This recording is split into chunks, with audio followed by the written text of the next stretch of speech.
Wologisi to the beaches of Maryland. We cover Liberia like nobody else does. This is Spoon 107.5 FM. New, urban, ethical, authentic, sports, entertainment, something for the old, something for the new, something for everybody in between. We leave nothing untouched. We are Spoon 107.5 FM. Yes, sir.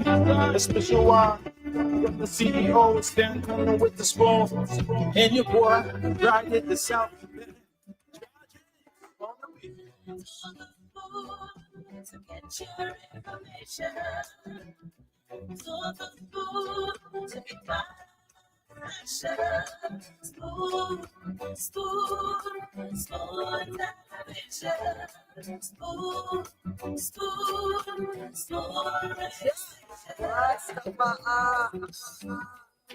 spoon gonna tell you what is happening in Liberia. Spoon gonna tell you what is happening in Morovia. Spoon gonna tell you what is happening in Africa. Just to spoon you and know. The children crying for starvation, just to spoon. You want to get a news update, my brother, to spoon. You want to know what is happening, Morovia, to spoon. Politicians want to make their decision, just to spoon. You want to know what happening in the ministry, to spoon.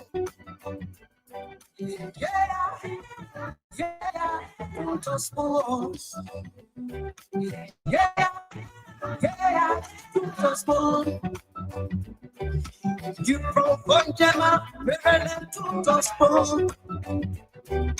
Yeah, to spoon. If you eat get my graduate, my brother, to spoon. You got a spoon TV, you got a spoon radio, to spoon. Yeah, to spoon. You want to get a news update, to spoon. What? Yeah, Rastafari. Kilibamba, kilibamba, kilibamba.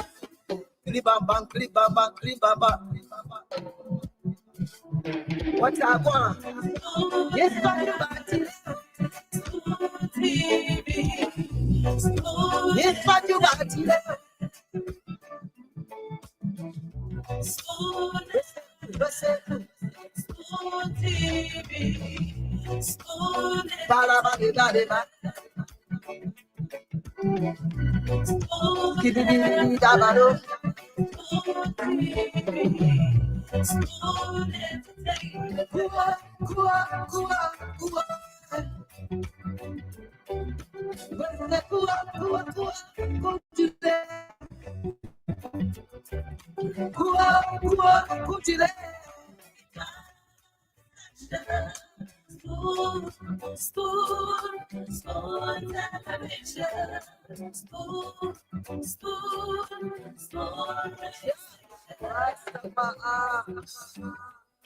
Spoon gonna tell you what is happening in Liberia.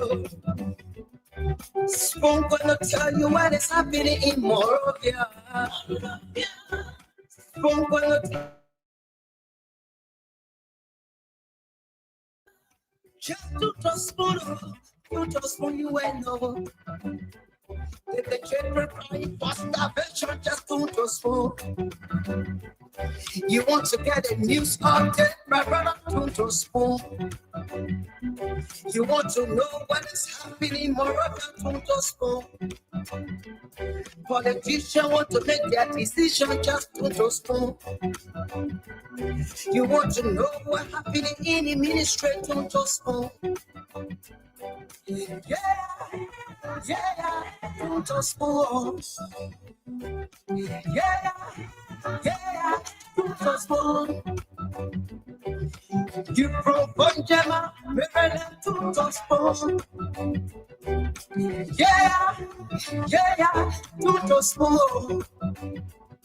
If you eat keep gradually, my brother to spoon. You got a small TV, you got a small radio to spoon. Yeah, yeah, to spoon. You want to get a news update, to spoon. What? Yeah, Rastafari.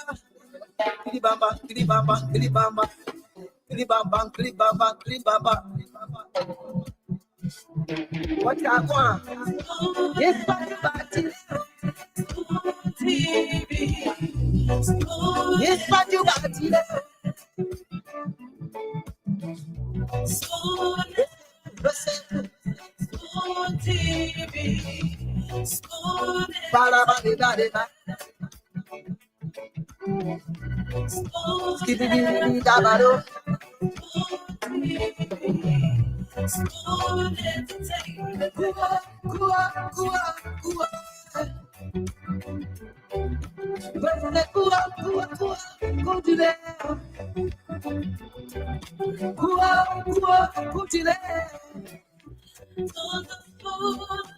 Yes,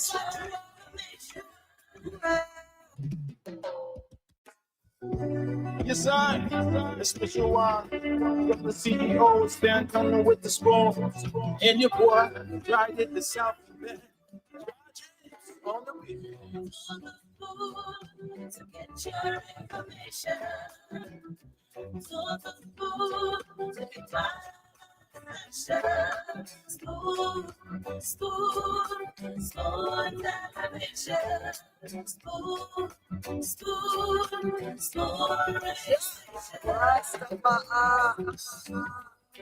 Spoon gonna tell you what is happening in Liberia. Spoon gonna tell you what is happening in Morovia. Spoon gonna tell you what is happening in Africa. Just to spoon, you will know. If the children crying for starvation, just to spoon. You want to get a news update, my brother, to spoon. You want to know what is happening, Moroccan, to spoon. Politicians want to make their decision, just to spoon. You want to know what happening in the ministry, to spoon. Yeah, to spoon. Yeah, to spoon. You from Bonjama, Maryland, to spoon. Yeah, to spoon. If you eat get gradually, my brother, to spoon. You got a small TV, you got a small radio, to spoon. Yeah, to spoon. You want to get a news update, to spoon. Yeah, Rastafari. Kilibamba, kilibamba, kilibamba. Kilibamba, kilibamba, kilibamba. What you want? Yes, party. Yes, party.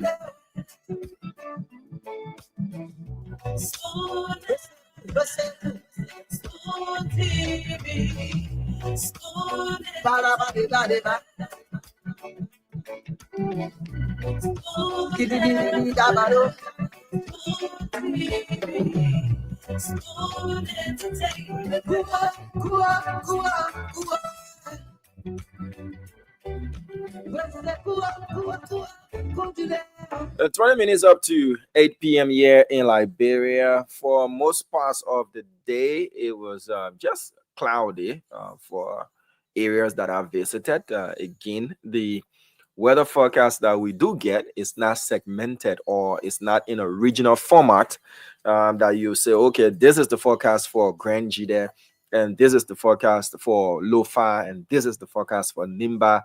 It's generalized. It cuts across the entire country. So other parts of the country, it's been raining cats and dogs. Lately, prior to my arriving at the station, it started to rain as well. But I love to say happy Flag Day. to each and every one of us. Happy Flag Day to you. Today is the 178th Flag Day celebration in our country's history. It marks the commemoration of our country's ensign, our national ensign, that is our flag. We fly it proudly, the red, white, and blue. There is something about, being a Liberian. I'm proud of being a Liberian, irrespective of the challenges that we face as a country. But there is this nostalgic feeling, whether or not you in Liberia, out of Liberia, when you hear, especially out of Liberia, when you hear the Liberian colloquia, it bonds us. Even though we still do not have an official dialect that we all can speak as Liberians, which I think, from my personal perspective, will be a good thing. Can we do that? Is it possible to start that? Others will say yes. Others will say it's an opportunity lost, whatever it is. But we can make do, no matter how much you don't like speaking colloquia. Once you out there and you see other Liberians and you start speaking the colloquia, and there is no way you want others to hear what you're saying or understand. Understand is the right word. You don't want others to understand what you're saying. Then you can start, flowing the colloquia in such a way that it can be smooth on the tongue and fast. Then everybody can be like, oh, what are you saying? Are you people speaking French? Are you speaking Chinese? Are you speaking this? Are you speaking that? But it bonds us. And the flag, the red, white, and blue, our national item, all these things, all of our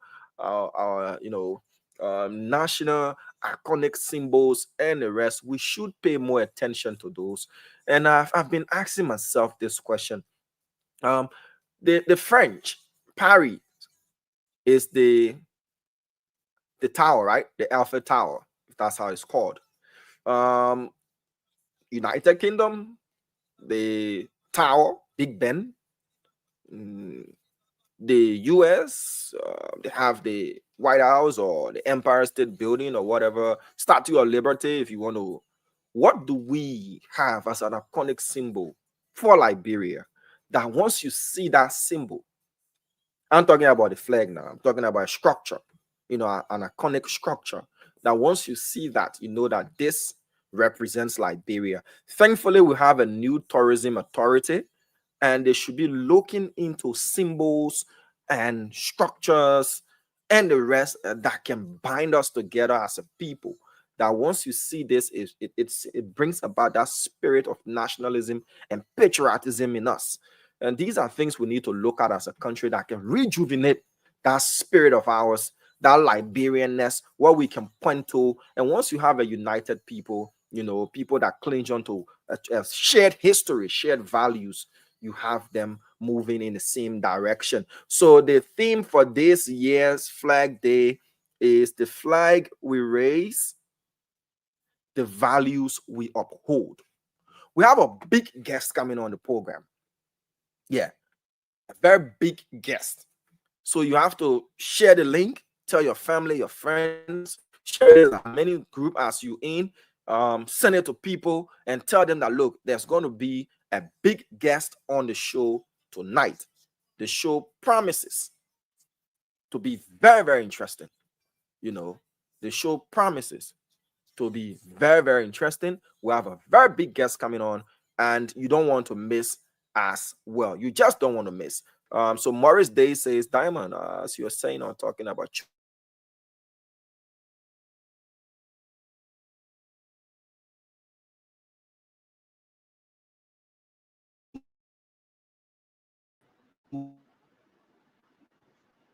I keep my Diamond went up. Diamond, your internet. Tango. All right, so guys, thank you very much for joining us. Diamond just went off due to internet. Guests on the program, so you need to share the program. Boom, what's up? How are you? How are you doing? I see you. Yeah, I know early. you're trying with that. Yeah. You're trying with the how you call it, the internet, and you just went off briefly. Yeah, but you see, I got my flag, Diamond. I got my flag. Yeah. So you brought your props, eh?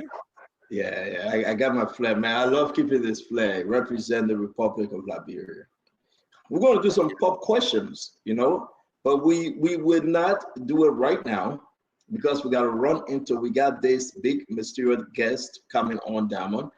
I don't know whether you know who's coming though. Mommy going to be here. I really don't know whether you know who's coming, Diamond. I don't know who's coming. I was only told that it's going to be a big guest, surprise guest, and so I'm just laying out the announcement. Yeah, it's so unique that I'm happy. I must say I really don't know that, Mommy the one that doing all this arrangement, I mean, I'm in it too. I think I know who's coming. I think it would interest you to know that it's very important for this person to come on. Very, very important for this person to come on. Seeing the flag there and all of that. Your office with the flag being introduced looks like the office of a lawmaker or a government official. Sometimes I really want to make a day happy, but sometimes you can put me in jobo. But you let to ask the audience all of the time to verify this. So asking that with the flag and everything, if your office hasn't taken on the look of a lawmaker, if we push the flag back.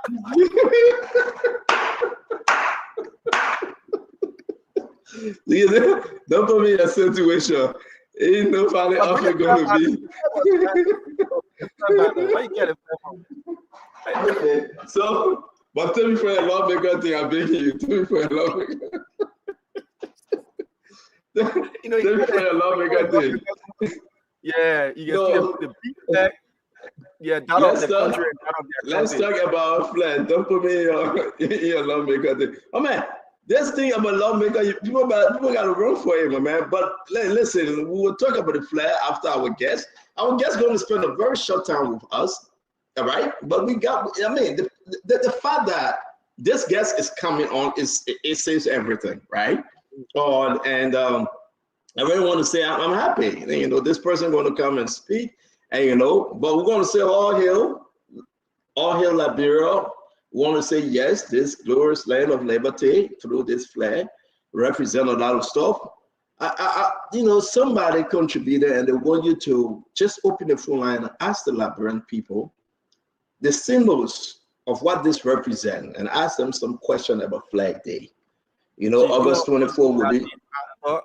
You want to do it after because it was no, not now. No, not now. They will celebrate Flag Day tomorrow, and I think we should do it tomorrow. Yeah. I think we should do it tomorrow. Honorable Witherspoon, it's a pleasure having you here with us. Honorable. Okay, I try to lead it. I want to run from this, but you just say Honorable Witherspoon. That way, if you mess with me, I'll mess with you. Seriously. But mommy, look at the flag by the CEO and look at the office and everything. How does it look?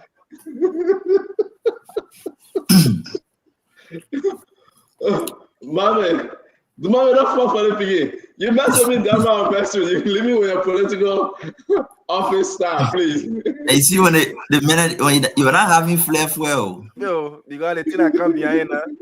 Yeah, you start adding flag there.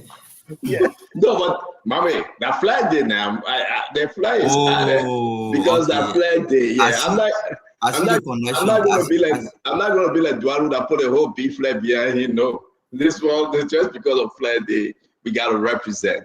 And so Mom Damo want to put his political question in. I'm not here for that, man. Yeah, Flag Day, it represents Flag Day. Look at the CEO, look at the flag, look at the office. What does it resemble? Nothing. Oh, but it resembles Scrapple. It resembles Scrapple. It resembles Scrapple. The CEO looks like Richard Kuhn sitting behind the flag. Who, Richard? Richard Kuhn. Yeah, but Damo, you're talking about that language issue. Yeah, I was listening to you talking. I think it's important. It's really important. I don't know how we'll get to that point, but I've listened to some recommendations. I think one of the orators during early time was recommending that we try to adapt at least one or two national language. 2 languages. I thought we had one. I thought it was better.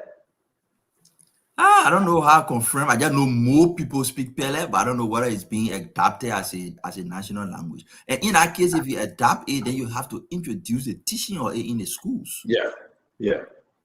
I mean, you Yeah. see Ghanaian men, and they sit down Oh, they're somewhere speaking tree.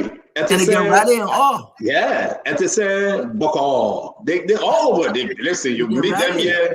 you meet them here, they see the what God said about you to put it in tree. Yeah. Then what about us?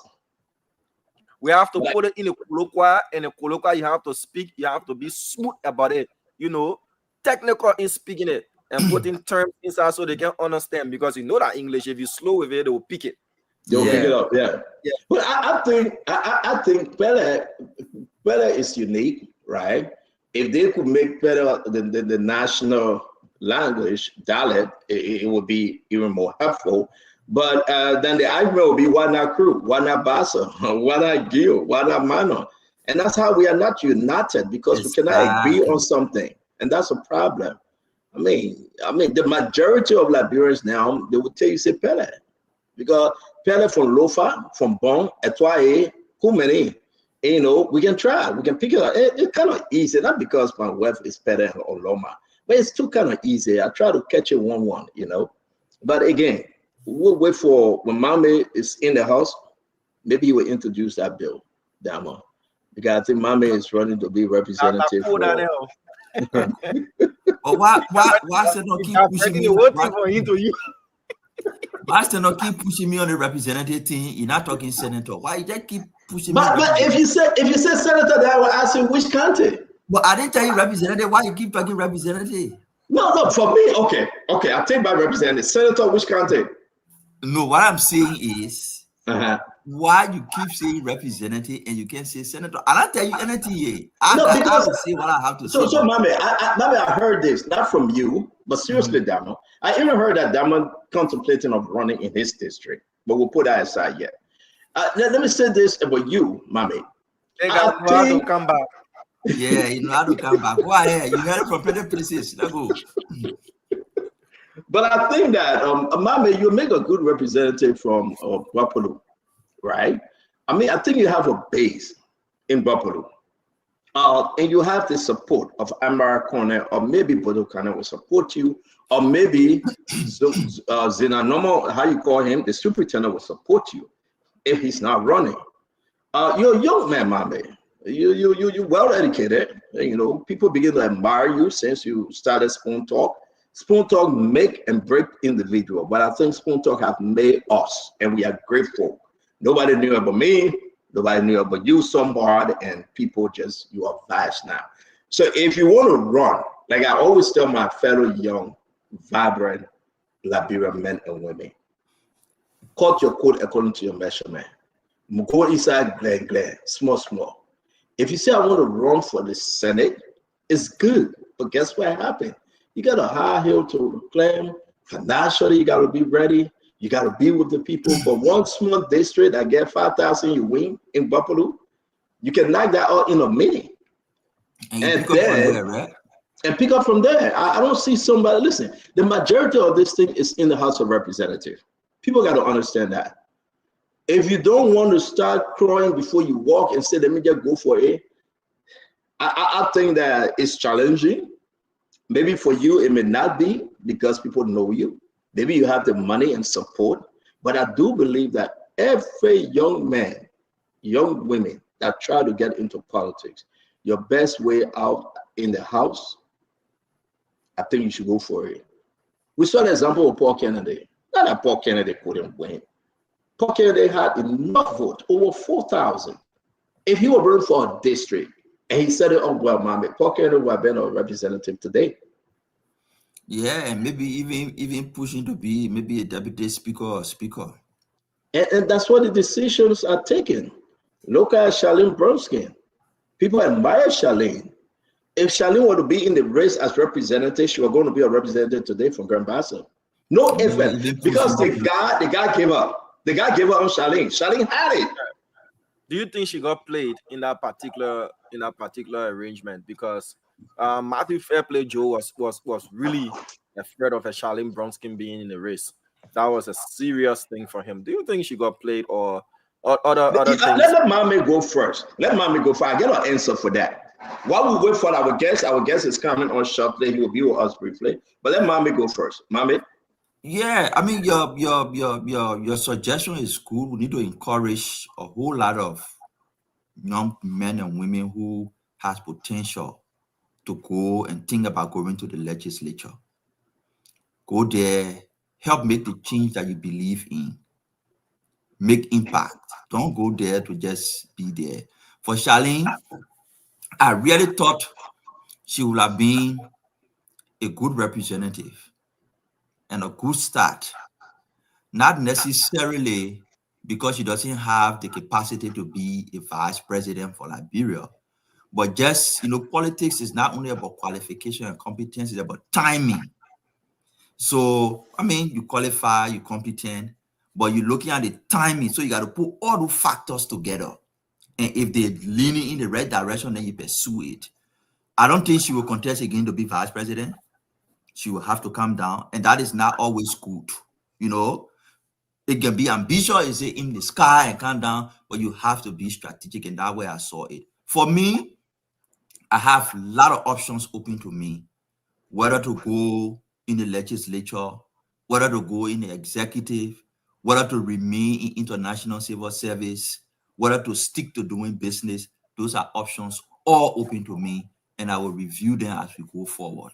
I was telling you about one of them stand from behind the scene. Yeah. So those are options. Go in the executive, go in the legislature, remain international civil service, do business. Those are all options open to me. I'm making the decision as we move forward. All those things we're working on in different ways. But at the end of the day, like I said, timing will determine, where we go, and also family issues. You can just make a decision like that and move. Oh, so let me start with the last one you just said, right? You don't want to be online dad. You don't want to be on the phone dad. You don't want to be on the WhatsApp dad. Because most individuals right now, they are WhatsApp dad. Hey, how the children? They call him the web, but they have not seen their kids for 6 months, 1 year. And they would tell you, my daughter doing extremely well. My son is going to college, blah, blah, blah. But have you been to the school? Have you seen that? No. And with the young people, we shouldn't abandon our family, our young family, just because we want to go to Liberia, we want to be in the legislature, we want to do all of this thing. No, it's good to contribute, but we cannot just leave our own family and go on jolly, sure, right? And say that we're working in government, but the intention is to leave your young wife, your young daughter, your young son. So let me come back to Mommy. Good option, a lot of options out there. And I would encourage everybody, if you dream about serving in government, go for it. But be very, very strategic how you involve yourself into it. Charlene Bronskin, hey, if she pull her up today, she win landslide in a district of her choice. And I know that will be in Buchanan. Matthew Joe know that Charlene can beat him in any second. Matthew Joe was going to drop all of this race if Charlene was going to say, I'm going to be representative. She's a Bronskin. For the sake of God, she is a Bronskin. She belonged to Liberty Party. Liberty Party that Grand Bassa. You couldn't have taken Nima County from Prince Johnson. Only death separated Prince Johnson from Nima County. No man who have done that, but death. So at the end of the day, I got to take this call. Please. Yeah, so Damo, you can go ahead. You were coming in No, with just your thought waiting before. for the CEO to conclude on his thought. And again, I do see Kafiko is in the back. I'm sure we'll bring him on any minute from now. But as you rightly put it, the timing is very important. And I'm one who's interested in seeing competent people in the legislature, irrespective of how popular you are. Because yes, it's a popular vote thing, but if you cannot exhibit why you were put in that place, you cannot represent your people. You're not forming part of any of the arguments. You're not making any case. You're not performing the three basic functions that you have to perform. And every time we hear Liberians complaining, oh, our problem comes from the legislature, our problem comes from the legislature, then it means the legislature must be made out of not only popular people, but competent popular people who can prefer the needs and or the desires of their people, because they are the people's representatives, you know. And I'm not one who always say it should be the young person. Competent can be young, it can be middle age, it can be old, but it should be people who can serve the purpose of their constituents. And that is the reason we have a lot of challenges we faced with. Sometimes some of our lawmakers, even when you quiz them on certain issues, they're not abreast with what is happening. You know, people rather give you the political posturing.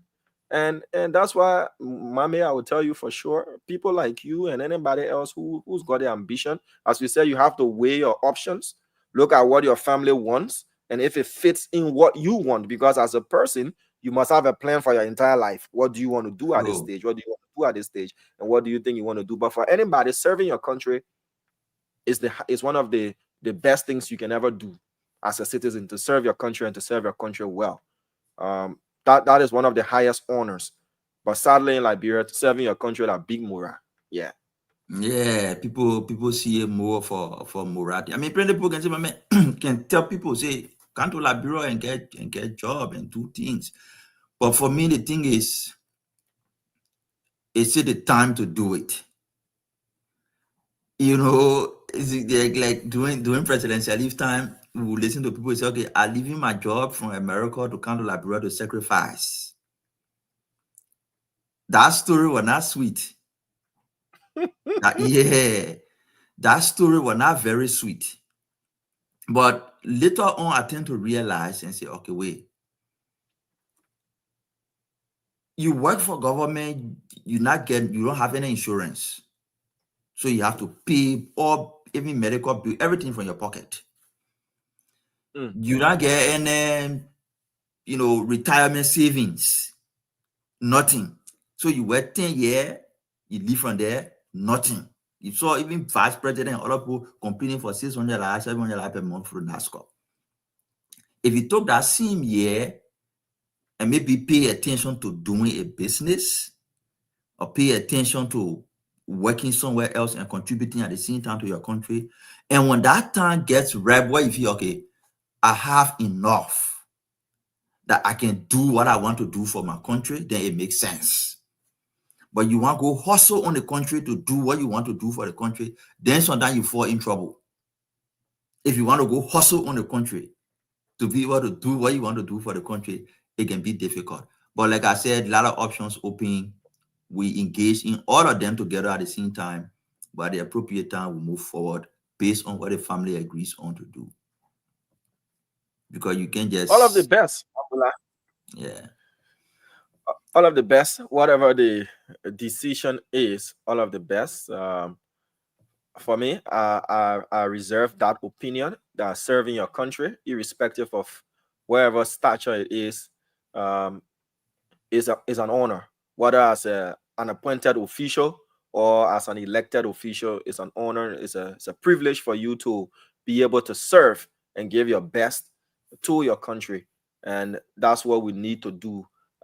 Because honestly, it's only Liberians, once we are intentional about developing our country, that we can develop our country. Foreigners will come with the mindset that they want to be investors and they want to do things the right way. But if they come and see that you on the ground, you're not serious about what you want, and they feel they can find loopholes and they can find any kind of way to do backdoor dealings, they will do it and go back to their countries with the money and develop their countries. We have to be intentional. That's the first thing. We have to really be intentional about what we want and how we want to get it done. So, see you back? Yeah, I'm back. So I'm going to go ahead and say you this. Can you work with the guest that's having a little issue coming on? You will just call the number I say you. Okay. Sorry, Mommy, can you send the number to Dama? You got Dama number? Yeah. Yeah, please send it to Dama, and let's try to bring it. We'll be talking Dama. Just go in the back. Let me be. They're trying to connect, but I must say I'm having problem helping them. So you can do it better than me. Dama, I sent you the number. I sent the number to Dama. Yes, thank you. Let Dama help walk them through. Okay, so well, I mean, I was at I think we're talking about Charlene Bernstein, right? Yeah. Yeah, no, like I said, Kev, welcome. It's good to see you, bro. Like I said, Charlene pulled her up today to say, I want to run for representative. She's the next representative from that district. No if and about. She's the next representative. Ted Damo says, okay. Damo, I think you can see. I think the guest is coming home. I can see in the back, but anyway, Damo will help us. Charlene will be the next representative. And it's not only Charlene. People want young, vibrant, and people that get hot for Liberia to come in the system. I'm not trying to dash people up, but most of these guys at the time aspire in that place, Mommy. I don't know if you agree with me. Most of these guys have been there for 18 years, 20-something years, 30-something. They should go. They should leave. I can What have never. you achieved? What have you achieved? You've been there for 9 years. You didn't do anything. That 18 years and 27 years, you will do something? What have you achieved in terms of your core responsibility? Let's forget about you be pay somebody baby top, you give somebody. How will you celebrate that you pay somebody baby top after 20-some years? That's what makes the county so poor. Yeah. To be serious. You can pay for 100 individual baby top. No, nothing. The next 100 years, the people remain poor. And shame on how you call it Zopeno. Shame. That people bury top will eat, no education. The reason why you are paying somebody be better bill because you didn't put anything in the law. You didn't help this government to build 13 good hospital, maternity center. In your country. That's why you are paying people a baby fee. That's why. And you got a video?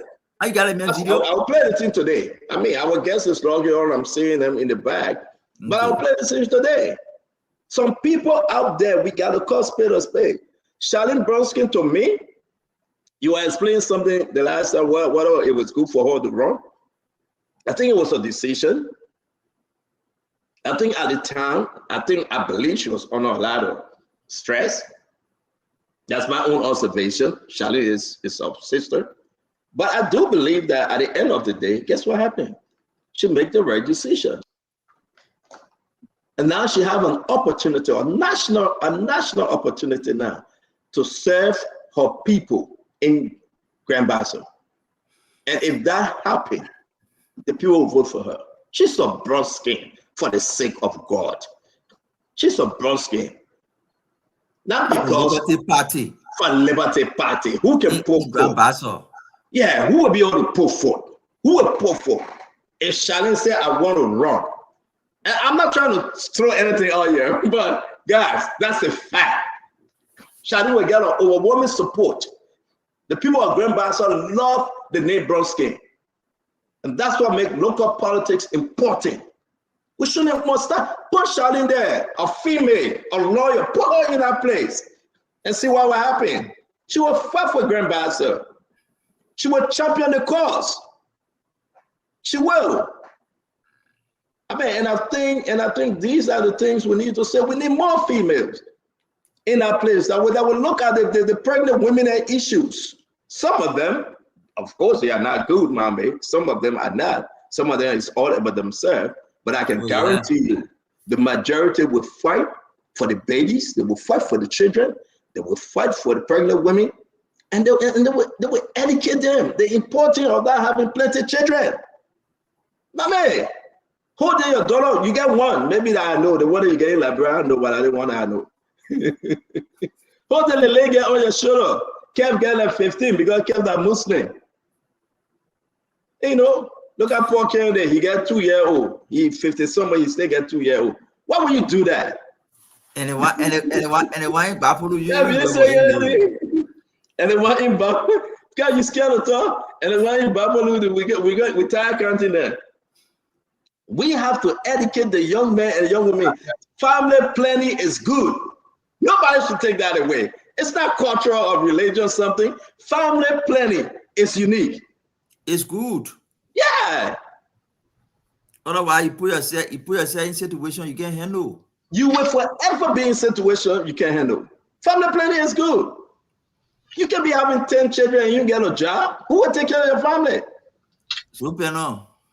Yes, Opiano will be. The guy kept Hassan and jumping here and there. Now the man went where Mozambique. My sister from Mozambique said, Kev, you don't do that nonsense to me. I put stuff to that thing. To tell you the truth, how can you be having 7, 8, 10 children? Guys, we are waiting for our guests. Our guests will be joining us shortly. Dama is working with the guests. But how can you be having 7, 8, 10 children? You sitting down over here and you say, oh, I get fool, I get day one. You don't get fool, you get day one. And the reason why you should be able to have 1 or 2. Manage with that 1 or 2. Send them to school. Give them the best education ever. Help them to grow into being a responsible young lady or responsible young man. Then you take pride in yourself. Then you take pride in yourself. The education you didn't receive, give it to them. You went too far, but not too far. Help them to grow. Help them to go further. And today we were happy. One of my niece, my wife then took her on campus today, mommy. They drove for hours and took her on campus today. She's starting her program tomorrow, just from high school. 18 years old. She's going on campus. In the next 4 years, she got her bachelor's degree. She's going to go again. Imagine she will be 23 years old by God's grace. That's the blessing of how you plan your family. So people then the 15-year-old, they stay in first grade. The man can make it, the pa can make it, but the man pa stay burning. Yeah, man, listen. We need the women there to help us. To help us, we need them in our house, and I agree. Charlie would be a good lawmaker, and I would support her like I always do. I always support Charlie Brodsky anyway. So what kept contesting like bro Sierra Leone, we saw. I mean, I can't answer for himself. Guys, the other question you asked, I can't answer. Let Kev answer by his question. Kev going Sierra Leone? Well, we have a history in Liberia, Joseph Boka and the Sierra Leone mayor is a president, so why I cannot be a lawmaker? So we have a history in Liberia. So that's why I'm saying now, you go in Sierra Leone or you come into Liberia like Joseph Boka. I'm following Joseph Boka footsteps. Oh, you're following Joseph footsteps, okay. Can't be crazy. Kev, I beg you, man. Don't let us start something new, man. Leave that one alone.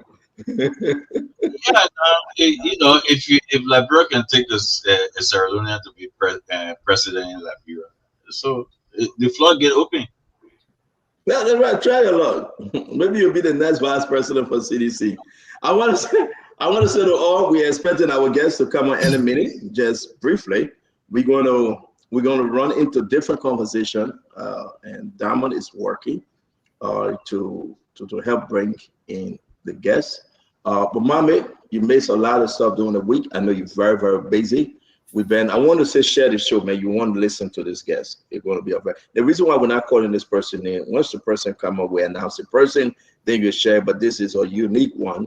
And we've been running with this. Mommy, it's very important to know that you missed a lot of training issues. Yeah, I miss a lot. Let me get your take while we bring the guests in, But let me get your take, Mommy. Everything you missed, weekend review. With the whole CDC from the former party headquarters, the issue about the president trip, these are our training issue. The president returned to the country. What's the bread and butter issue? What did he achieve? We're going to talk about other issues that is trending in the news and get ready for this flag day. Tomorrow is a holiday now. It's a working holiday, non-working holiday, I think. And again, you understand that the first day of the week officially will be on Tuesday. People will be working, going back to work. So, Mommy, let's hear you. You missed a lot. Where are you with this story since you? Yeah, I mean the president's trip. That's an issue we all talk about. It's not how many people you carry on a trip. It's how well you represent the country on a trip. And the number doesn't tell you that carrying 30 person on a trip yields result. The way it is done to reduce the number of people on the trip, everything that's happening in Japan, Liberia will not benefit from all. You can now go Japan, you're fighting for agriculture, you're fighting for road, you're fighting for tourism, you're fighting for women, you're fighting for youth. You can't go fight for, you can't go present yourself for everything. So what you do is you strategically align. What is Japan interested in now that Liberia needs or Liberia can share? What is that synergy between our interests strategically at this moment and what Japan is ready to do? If you identify that strategic alignment, say for example, you say maybe the strategic alignment is in education or the strategic alignment is in agriculture, education, and health. You say of these 3 areas, what is our main priority that we think Japan will be able to deliver on? If it is health, you take your health minister, you're not going to Japan to go sign concession. You're not going there to negotiate any contract. That your first meetings. You take your health minister, you take 2, 3 other people and go to Japan strategically for that specific purpose. Rather than casting wide net all over the place and getting nothing, cast a strategic net and get something and come back and begin to follow up. But this whole idea of carrying a whole delegation, I don't support it. It doesn't make sense to me that you have to carry 25, 30 people. You carry the minister, you carry the assistant, you carry the director. It doesn't make sense to me. Is that there? But Japan is a culture that we need to start. Strategically align on what you want. You saw the Ghana president negotiating. There were just 3 sitting around the table. 3. So I think we need to be thinking in that direction. All these huge delegations, they're not changing anything. They're not making any significant impact. Let's be more strategic, then we can be broad. That would be my opinion, because it was trending during the week. I never had time. On the CDC headquarters, we spoke about it over and over. Let that hold you there, mommy. Let's hold you on that issue. Again, if we cannot get the guest on, we will call the guest. Oh no, I see that the guest is coming on. Let's see this one at work. Dama is working with the guest. But mommy, let's hold you there, right? I do believe that this whole thing strategically, the government seems to have an answer that people are not buying. Like you said, from one ministry, they get 6, they get 7 individuals going. Why? Waste of finances, waste of resources. So let me bring in Kev. Wanto, it's good to see you. It's good that you're on because we want to spend a little time with the guests. So Kev, real quick, Kev, will you listen to mommy? What do you think? I think, and mommy has a point there about the large folks that are going, but again, it's sometimes let's look at it this way. Sometimes it may not that be the large amount of people, but if they're going there on a specific mission, right? Then you will say, okay, maybe the agriculture minister have a meeting or something, or maybe the finance minister, maybe the health, and this after your planning. Then we will say, okay, the finance minister or the agriculture minister going for a specific meeting.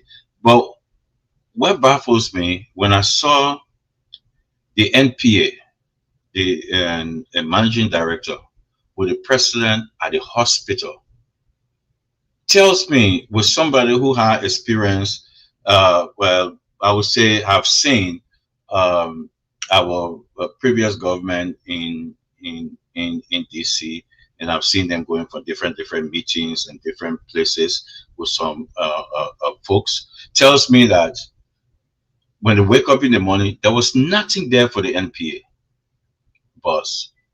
There was nothing there. He should not be at that hospital. And what the mansion is saying, going to the hospital to go negotiate, you don't go to the hospital to go negotiate. And then you come back and you're looking at, we saw a picture of the president looking at a scan machine. That machine is cost over $150,000, right? But he come back and tell us that what they got from there is to train our people on telemedicine. Do we have that capacity in Liberia for telemedicine? No. Did the Omar in Maryland somewhere in Grand Julia can do telemedicine? No. That's not what it is. Do you have all those things? Do you have the internet? Do you have the capacity of that? So when it come out with that, tells me that there was no plan from the government. NPA bus should not be there. They should not be there. It's supposed to be a handful of the president there. Maybe the president and maybe the information minister, because you need the information to go out. But all the entourage there should be in a different meeting. The morning of them entering there, they should be going to the specific meetings if they arrange. So shows me that there was no plan. There was no plan. All right, Kev, thank you. Thank you. One thing you want to add to this real quick? If we cannot get the guests on, we will call Mame briefly. Sure. I think we should do that. It's really Go ahead. It's a great pleasure being back, Stanton, Ambula, and also Kev. Really nice. I do like the opening from the both panelists. What is most important, Stanton, is that I did a research on the different thematic topics that was at the forum. There was even a specific topic focused on partnership in higher education. And it might interest you to know that it was Togo and Nigeria only that was part of that session. So with my experience in diplomatic and engagement, a lot of these things are done before even the conference. You strategically can be able to engage the conference, what specific areas and avenue Liberia can co-host, what kind of side event Liberia can be able to present their own plan. And in fact, there must be an investment portfolio, and these are the kind of questions you must ask. The Liberia attend a conference with a very driven, comprehensive investment portfolio, different sectors that could be able to trade in partnership with Japan, because this is an African conference with a very, very, very much driven agenda. And so for me, I think in as much as we speak about these things, we have to be able to think about what are we gaining from these events? What kind of partnership are we building? How can we be able to diversify our engagement in a way that we're not just attending this event, but we are attending with the right kind of technocraft, with the right kind of people? I saw most of the pictures from. There was a specific picture I posted. I think the head of tourism, the naked walk, are capturing rescue walk. The guys posted and said they are walking after meeting some investors. You can't even see pictures from the investors. We have to change from pictorial diplomacy, and this is very important as possible. It's not politics; it's being as realistic as possible, because this kind of event present a lot of opportunities to Liberia. You need the right technocraft. You need a comprehensive research in different sectors, and you need to be able to ensure that you pre-engage the organizer of the event on what areas and avenues Liberia can tap into. A lot of these countries that attended the event were also co-hosting event with Japan, with different ministries as well. We saw Sierra Leone. Sierra Leone had multiple engagement with the UN Secretary General, with the United Nations Food Services, and a lot of other engagement as possible. Ghana just did a comprehensive accomplishment of their attendance at the event. So that one right there, we'll come to it. We'll come to it. I want us to hold you because it's very important for us to make this one of our topic. But you know that we working through the internet, through technology to bring in the guests. But I can announce that if for any reason we can have the guests in studio by means of the link, we will be calling the guests. Please share the show. We'll be bringing in Abraham Dempster, the owner of the land, the property, the owner of the property, the administrator, the interstate estate of Martha Stubberfie Bernal, the administrator that took CDC to court, that won his case. We are trying to get him on the Spoon Talk tonight. The one-on-one with the CEO, he have agreed, he's still working. I'm saying that he's in the bag, but he's still working to make sure that he can come on. If not, we will call him.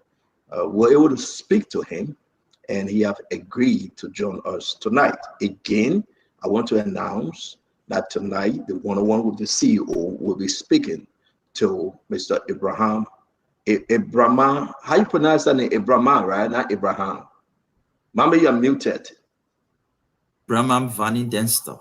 Okay, Brahma. Okay, so we just take the E out. No, the E is there. The E is there. Ibrahima, right? Ibrahima, yeah. That's okay. how I pronounce it. Yes, Ibrahima Vani Dempster. he would be our guest. You want to hear him out. He is giving the Spoon 101 the first opportunity to hear him for the very first time since he won this case and since the demolition, the invasion, and again, it will be only fair that if we having some internet situation, we will have to talk to him on the phone. I say same, they say devices are not connected and Diamond is still working, but we have agreed. He want me to announce it that he will be coming on briefly to speak to us. Ibrahim Banning Dempster, the administrator for the interstate of Matter Stobberfee, he will be our guest tonight. Continue to share the show and continue to invite somebody. And I hope if you're hearing out there, share it, that Ibrahim will be live. If not, we will have him on the phone. The administrator for the interstate of Matter Stubberfield, but not the interstate estate as per the court document. I get, mommy, what's your take? What do you think he's coming up now? Let's get to him before we go back. Ibrahim is coming to speak. Now we have announced it. Let's hear you. I mean, what do you think he's coming to say though? I mean, I've been talking with Ibrahim. I know 20 years of struggle, 20 years of plus of being denied access to your property or the resources therefrom, even after a Supreme Court ruling in 2016. I know how it feels to spend hundreds of thousands on lawyers for your own property. Even those who residing in the property know you are the owner. They come to you and pay you money, over 300,000, but still go back and say you're not the owner and using the court and all sort of chicanery to take your property from you through other means. And after 20 years to get your property, I mean, I expect that you be in a mood of relief. Stanton is like you had a heavy load on your head and you walk distance like during the war and you finally arrive and somebody just came and took it off your head. How you feel is how I feel and how I think that stuff feels today. He was a victim by perpetrators who want to present themselves today as victims. He was a victim. And today, he is relief. That story of what he went through for over 20 years, from court to court, from fake case to fake case, the other case, the Supreme Court even found a lawyer. I think he feels relief today. But there are other victims, like the seditions, who love their headquarters. It is iconic to them. Somebody misled them. What is his name? Achibobona. Misled them to thinking that they can get the property with all Dempster. They too are victims. They lost their headquarters because their leader listening to Bana. So I expect that like seditions are feeling happy that even though they are victims, but that victimization now is leading them to owning their own headquarters maybe in the next 1 or 2 years. That's the same relief, the feeling is that same relief that I think Dempster is having. That over 20 years, he'll be having his property. Even though he struggled, he got in debt, he owed lawyers, but at least finally, by God's grace and intervention, he's being able to have access to his property. I want to say thank you. We should get this announcement. I see that Dharma is still working in the back with Mr. Ibrahim. I want to say to all of you, just share it. You want to hear from Mr. Ibrahim, and this is what makes Phone Talk unique. Wherever you find yourself, we will be very, very upfront. He won his case as per the law. And thank you yesterday. Over 200,000 people followed the show yesterday as people gave their own different opinion. But this is about you now. This is about what we are saying today. For you to hear from the people say, oh, yes, Mr. Ibrahim is alive. Yes, he's following the process. Yes, he's making his case state. Now it's about the public. Yes, he felt relief. Like Mom is saying, so when I spoke to him, we spoke to him because we understand that we should give him the chance to come and talk to you. So we want you to follow through. Then we will listen to him, and then we will speak after he leaves. I know, this is the people's platform, but Mommy said a lot. Who owns the land? What did the court say? Then we'll move on. So, Cap, while we step back, if not, we'll just call you on the phone, Mommy, because we have to hear from him. Yeah, we have to move. Yeah, if not, we're just going on the phone because we're not going to be too long today. After he do his stuff, we talk about it. You want to know more about everything else, join us tomorrow on the flag day to discuss. But Cap, Ibrahim is coming on. Well, it's good for him to come on and explain what he wants to explain. But we got to set the record straight. There is nobody within the CDC who are trying to take a property from somebody. Nobody. You see, CDC was in government for 6 years. CDC had all the power. You ask the question, why CDC did not use the power that CDC had to get a property. CDC could have muscled itself. But that's not a vision, and that's not a way of CDC. And that's not the way of CDC government. Because CDC government cannot and will not buy a land because the government is not in the place to buy land, because that's not the government for political party. And people should get that straight, because people saying CDC, oh, why you are in power? No, you cannot take government money and buy land, because CDC and government were not ruling by the party. You have to, like what we hear in the Unity Party, people want to take government money and buy land. CDC will not do that. There was a dispute, and CDC will not go between family. And let's get it clear: the Bernard, the land was owned by the Bernard and a father, by the father, not the and not the. So by the Dempster, whether I think that his mother or something, because he's not a Bernard, obtained it through that means. So Archibald Bernard was fighting for what his father owned. Can I give some time to Wanto, because we're going to be bringing in Mr. Dempster. I just want to wrap it up. Just wrap it up. We're going to be bringing in Mr. Dempster shortly. So go ahead. So Archibald was fighting for what his father owned. The CDC were not going to go through that.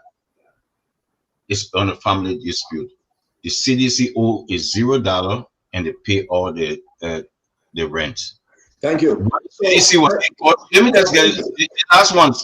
What the CDC was in court? The CDC was in court because CDC had the first right to buy the property. That's what the CDC was talking about. Thank you very much, Kev. We want to announce that we will be bringing in Mr. Dempster by way of the phone because the internet connection is giving us problem.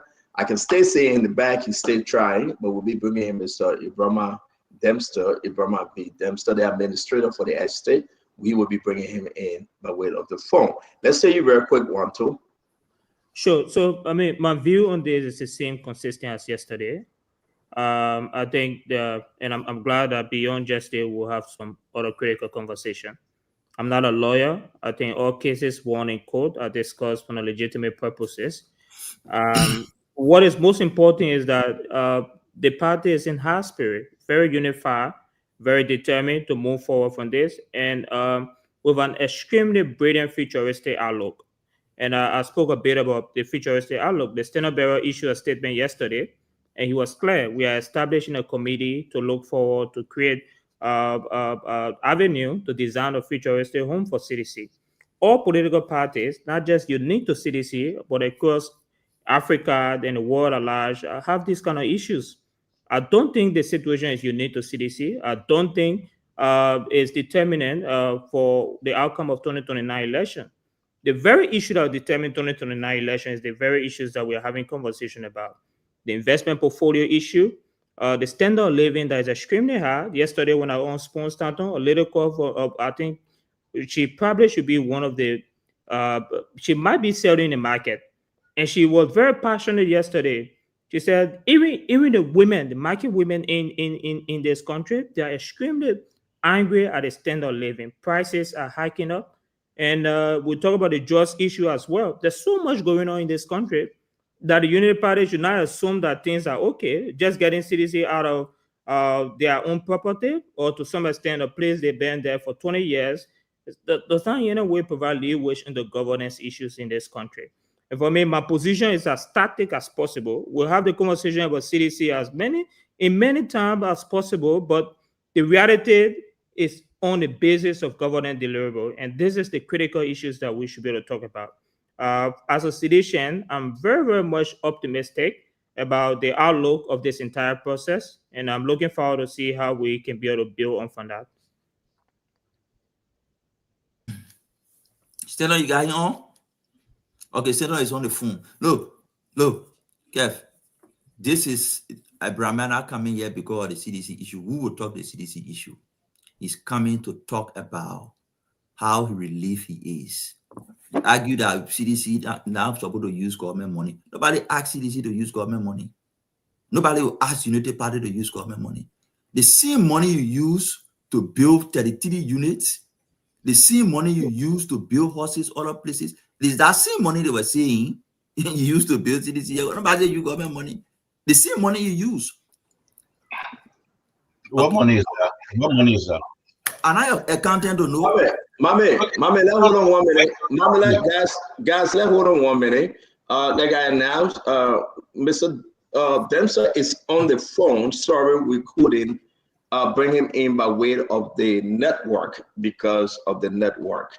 Wherever Mr. Dempster is right now is not allowing the internet, but we want to be so happy to hear from him, right now through this mail. So again, as you see on the line, is Mr. Ibrahim V. Dempster, the administrator, the Interstate Estate of Matters, Stubblefield, Bernard. We are happy to have you, sir. Welcome to the show. Thank you very much through this difficult connection, but yet and still you are joining us. Welcome to the show, sir. Stanton. Yes, sir. Good evening, sir. Good evening. And good evening to all those connected to the show as on the podcast.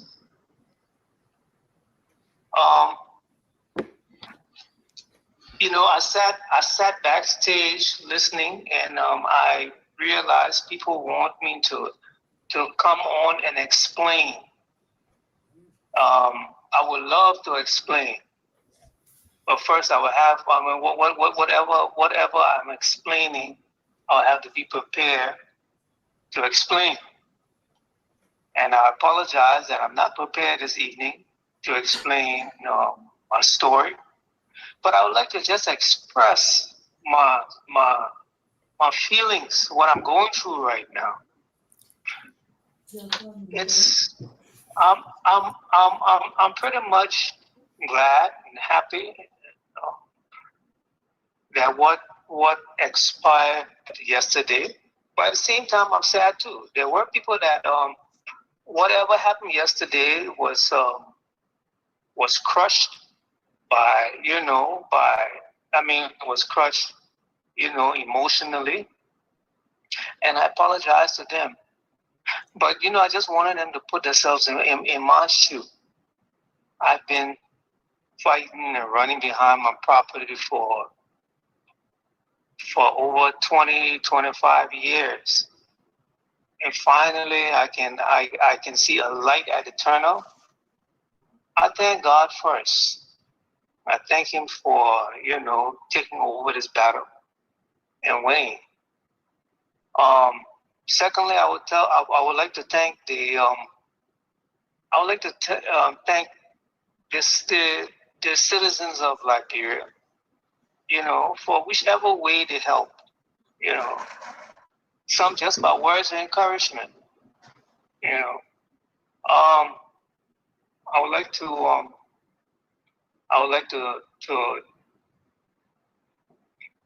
to, thank God again. Thank the judicial system. They were very effective. Thank the government of Liberia, whichever way whatever they played. And thank you all for having me on tonight. I appreciate if we do this another night, maybe tomorrow or day after, when I can even invite my lawyer and they can answer some of these questions. Thank you very much, Mr. Dempster. Like you said, we will invite you once the time is right for you to come and take some questions. We appreciate you for joining us briefly today. Sorry, the connection couldn't allow you to come in person. Thank you very, very much, and we look forward to talking to you again, sir. All right, sir. Thank you very much, Sandra. You're welcome. You're welcome. That's Mr. Dempster. I hope I didn't cut him off, but that's Mr. Dempster. I'm sorry, folks, that we couldn't bring him on by way of the internet, but you heard him. You heard his thanks and appreciation. We know his lawyer. We'll reach out to his lawyer. We'll bring them on once they are in position to talk, and we can ask questions and move further with this. Mommy, Mr. Dempster, appearing by way of the phone, saying thanks and appreciation to everyone. He did not just say thanks and appreciation. He said he feel the pain that other people were feeling, but he asked them to put themselves in his shoes. So he was basically referring to, seditionists who were equally losing what they dear to their heart. They love the place. They like the headquarters. Forget about all the story in our heart is not the place. They like the place. Even as the place is broken down, they are going there for last memory. Like you go to the grave and pay your last respect. They are going back there, doing videos of last memory. So they like the place. They fought. So they like it. So he feel their pain. But in this process, unlike Dempster, they have not accepted that those who caused them to be here are perpetrators and not victims like them. Dempster knows that he is a victim. He knows that how ordinary citizens who like their party headquarters are victims. Why are they victims? They are victims because, maybe when you can't explain, but you explain it all the time. 2016, the Supreme Court of Liberia ruled that Dempster is the owner of this property.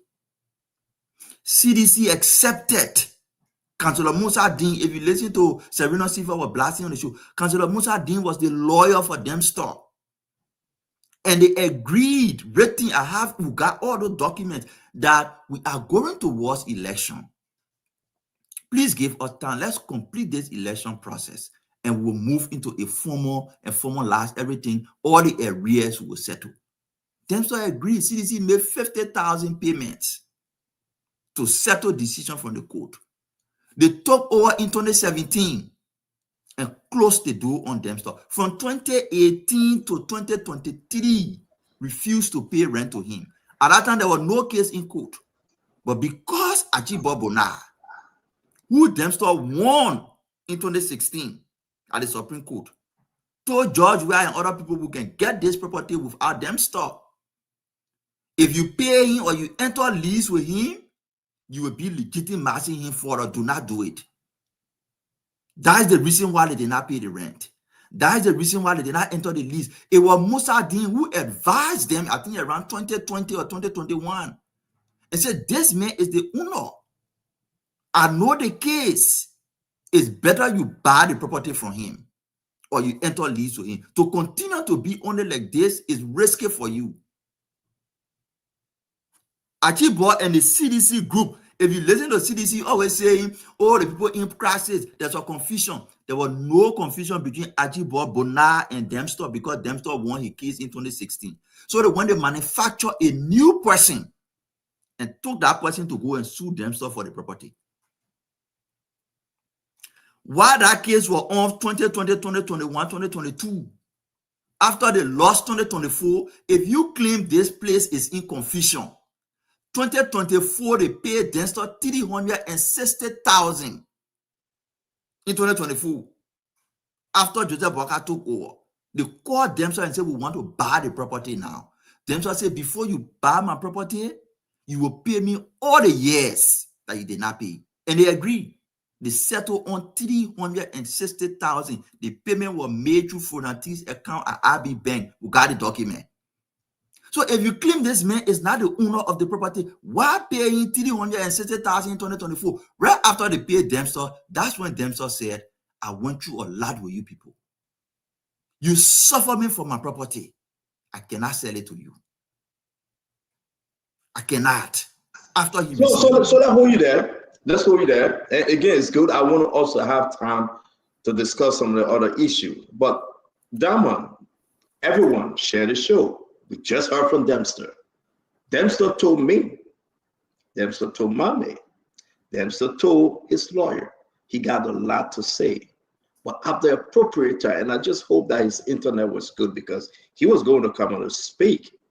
But Dama, you try, right? You talk to him, right? Tell me, because you tried hooking him up and you spoke to him and you try to connect him. But what's your take now? He coming to say, I appreciate the nation. I appreciate the judiciary system. I appreciate even those people that are hurt. I feel the pain. Taking us back to Wilton Sangan Road line. Talk to me, Dama. Yeah, so at the end of the day, no matter excuse me, no matter how critical a decision is, there is still a humane aspect to it, you know, and that is what he said in essence. We spoke for about 2 minutes trying to bring him on, and again, coming on the program or giving prior acceptance, there will be some costs in the back and everything, or better still, he's not emotionally collected to want to speak at this moment. But whatever the case is, what has happened. Since he says he's coming back on the program to discuss and to say what else he's got to say, he should, once he's given the all clear to do so. But I want to take it away just from the Dempster case and go back to other cases that have happened in Liberia. I've covered a lot of demolition and evictions. One of those was just meters away from our headquarters. There's a place called Gio Town, just right here. People were evicted and properties were demolished when someone was put in possession of their property. You are talking about the gentleman Stanton, is his name. I'm getting that other case. That one that's another one? Okay, go ahead. That was just opposite NVTI. Then there was another massive eviction and demolition. Catholic Junction, going as far as from the main road to the ocean. 10 acres plus land. Owner was put in possession. Properties were demolished. Then we go to Nimba United, going Mount Barclay, and they're going all the way. There was another massive demolition. 5th Street, where used to be Lynn Miller, it subsequently became Echo Bank. That whole place is in a fence now. There was massive demolition. People were made homeless. So we need to let our people know that if there is a property dispute, irrespective of whether it's a powerful political party or it's individuals, once someone is put in possession of their property and they deem all other structures unwanted, they will demolish those properties. It might not sound humane to you, it might not look humane to you, but that is their property, And if they've given you time to collect whatever it is, or even they choose to do with their property what they want to do with it. So we just need to letting our people know that if you go into acquire property, make sure you pass through the right manner. Make sure that property is yours, is legitimized. If you're renting on somebody's property and there is a dispute and the person says you should leave, if you have exhausted all of your options and you do not have a claim legally to that property, you leave and take your valuables so that you don't get to lose everything and start Thank from you. scratch. I just thought to make that point. No, you make some very, very important points here, and I want to say to all of you, welcome as to do and KFC. Let's just take this bull by the horn.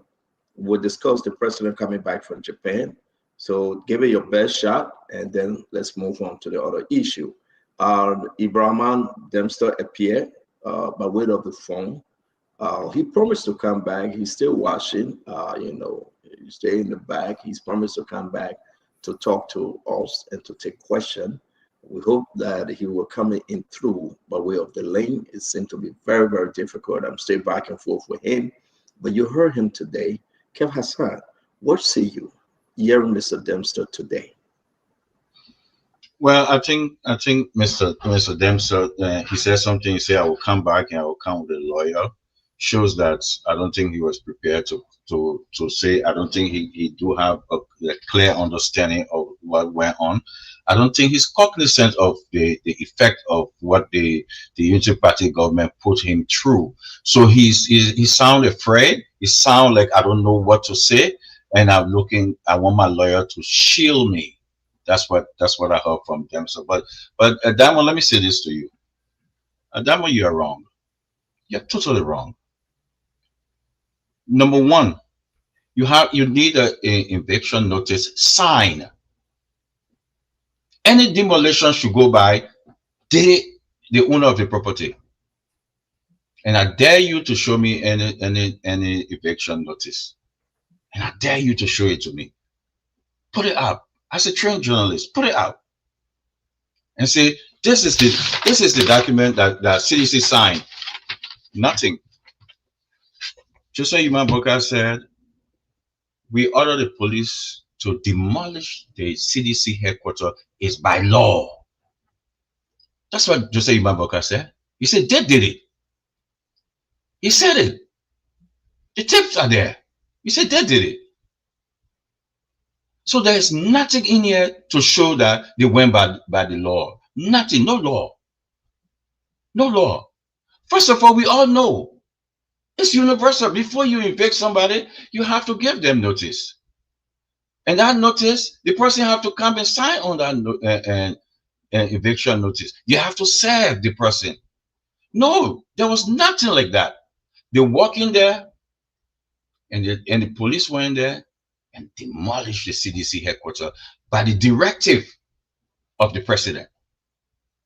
Nami say he said it. The tapes are there.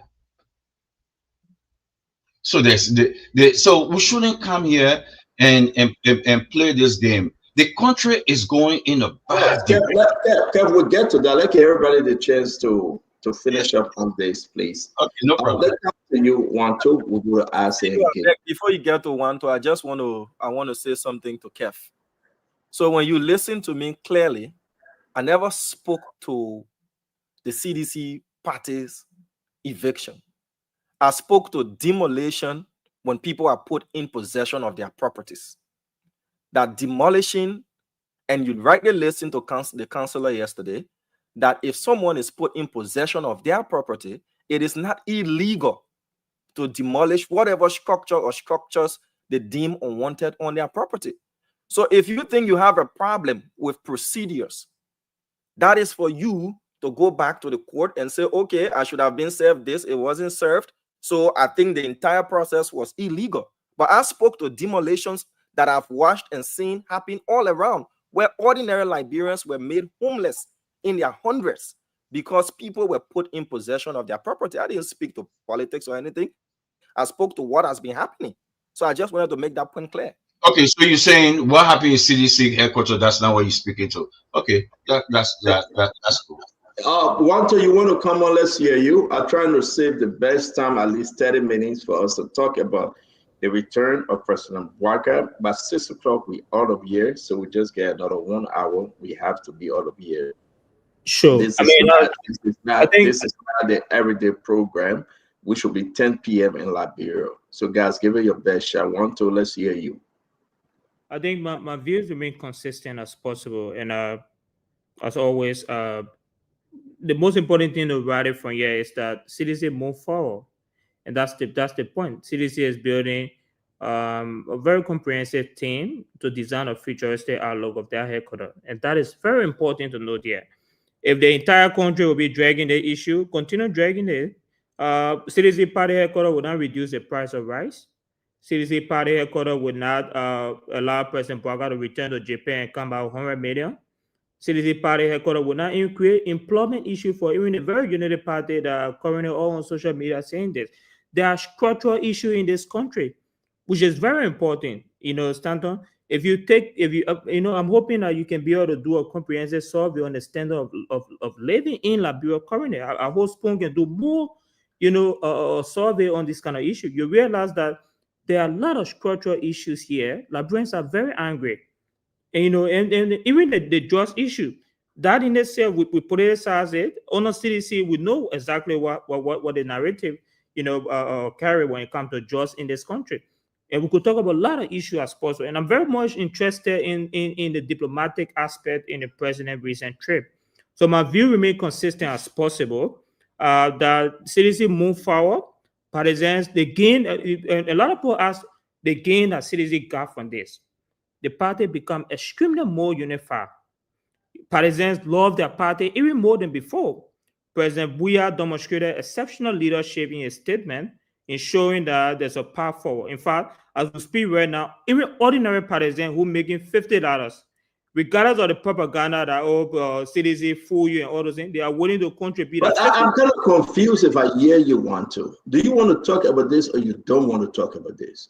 No, I'm speaking about it. Maybe you're getting about it, then we speak about it. If you don't want to speak about it, then we don't. Then you don't speak. We move on. Our analysis is primarily on the basis of what we gain from it. What we gain from it is that we are more unified as a party.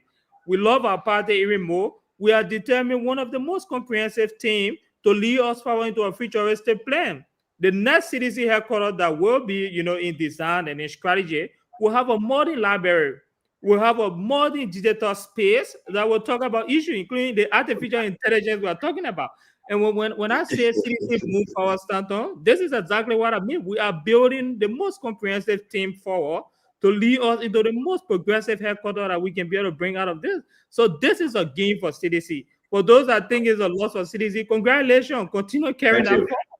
Thank you. It's good to have you, Wanto. It's very good to have you. I'm going to come back to you. I want us to save some time for the conversation that you won. 25 years, 20 years, you couldn't build any of those things, but now you're celebrating the way forward. But let me bring in Ado, Deputy Minister Ado. Welcome. Well, thank you. The only group of people that should be on the street crying and angry, we should be seditious, but seditious are happy. How come the other side is the one so angry? How come? The only group of people that should be yelling, crying, angry, all around the place are seditions. Seditions are happy. How come the other side is the one seem to be so angry and what's happening? Someone once told me God works in a mysterious way. Is this some of the things we see on earth? How come? Wanto said, all right. The day has broken. It happened yesterday. Today is Sunday. Citizen move on. We happy. We lecturing. We finding way forward. How is the other side so angry that should be happy since we are where we are? But we are the one happy. Oh yes, Wanto said it right. 24 hours later, I didn't hear any price change on the market. It didn't change nothing. In fact, we got more people coming to us. But let me go to the issue. Dempster could not come on the show because, the last time he came here, you talk about special guests. I thought it was someone that I didn't know it was him. The last time he came on the show, his own backer started insulting him because he didn't know what he wanted to say. That's the same thing. You can start out sending receipts. I sent you a voice recording of Dempster Just when he appeared now, and in addition to that voice record, I send you receipt, you can display it.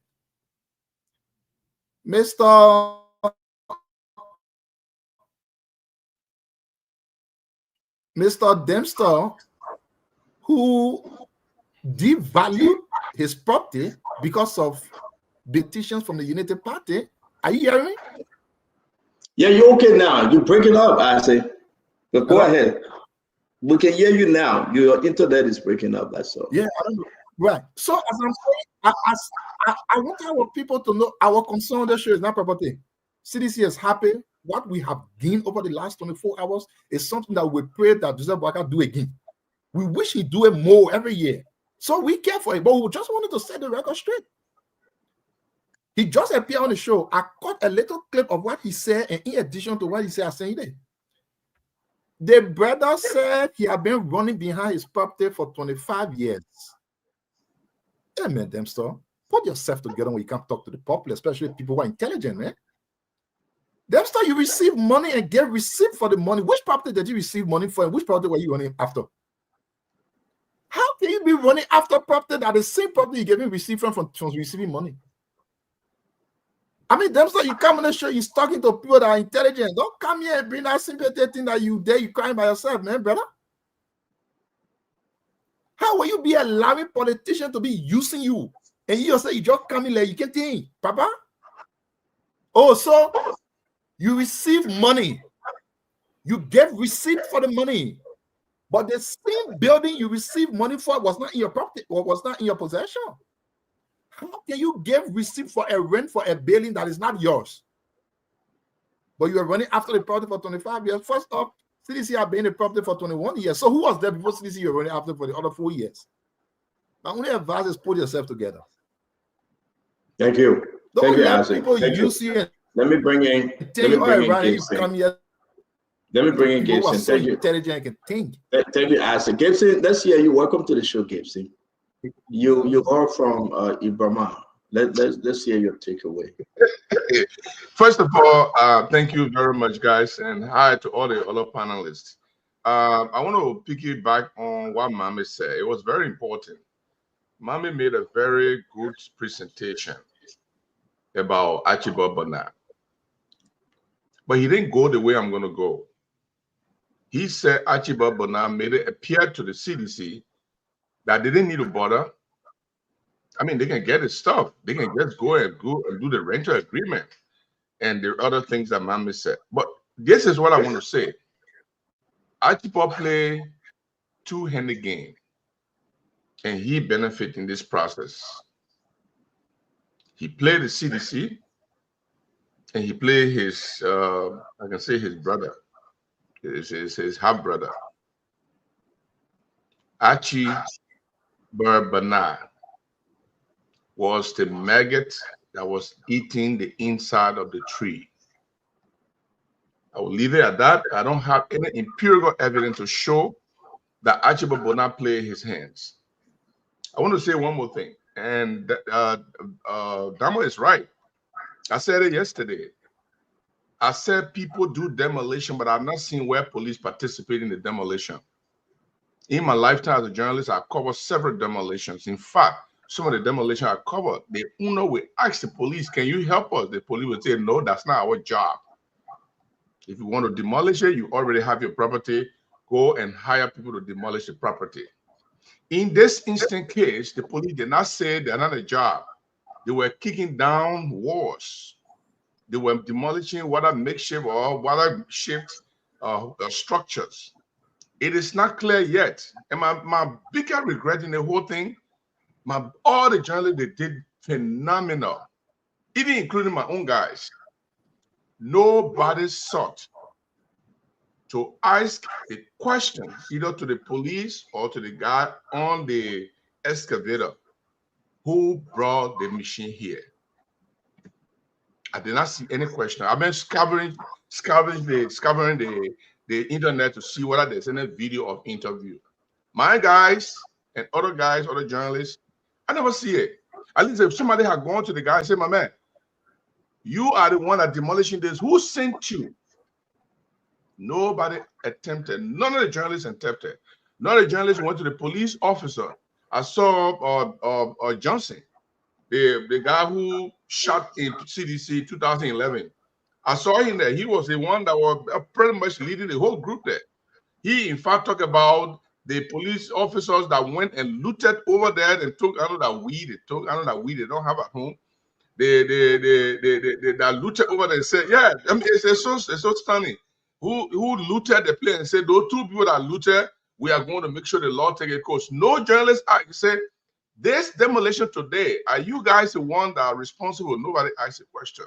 So it remains unanswered until Dempster can clarify whether he legitimately ordered these people. But we're not going to be crazy, because if we see police officers kicking down stuff which they had no business doing, they should be keeping fire away. They should keep the security. They should keep protecting both the protagonist and the antagonist, protecting everybody, not participating in bringing out stuff. This is where my problem is.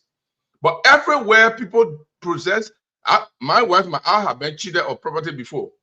We went through stuff too. We had to recover some or part of it.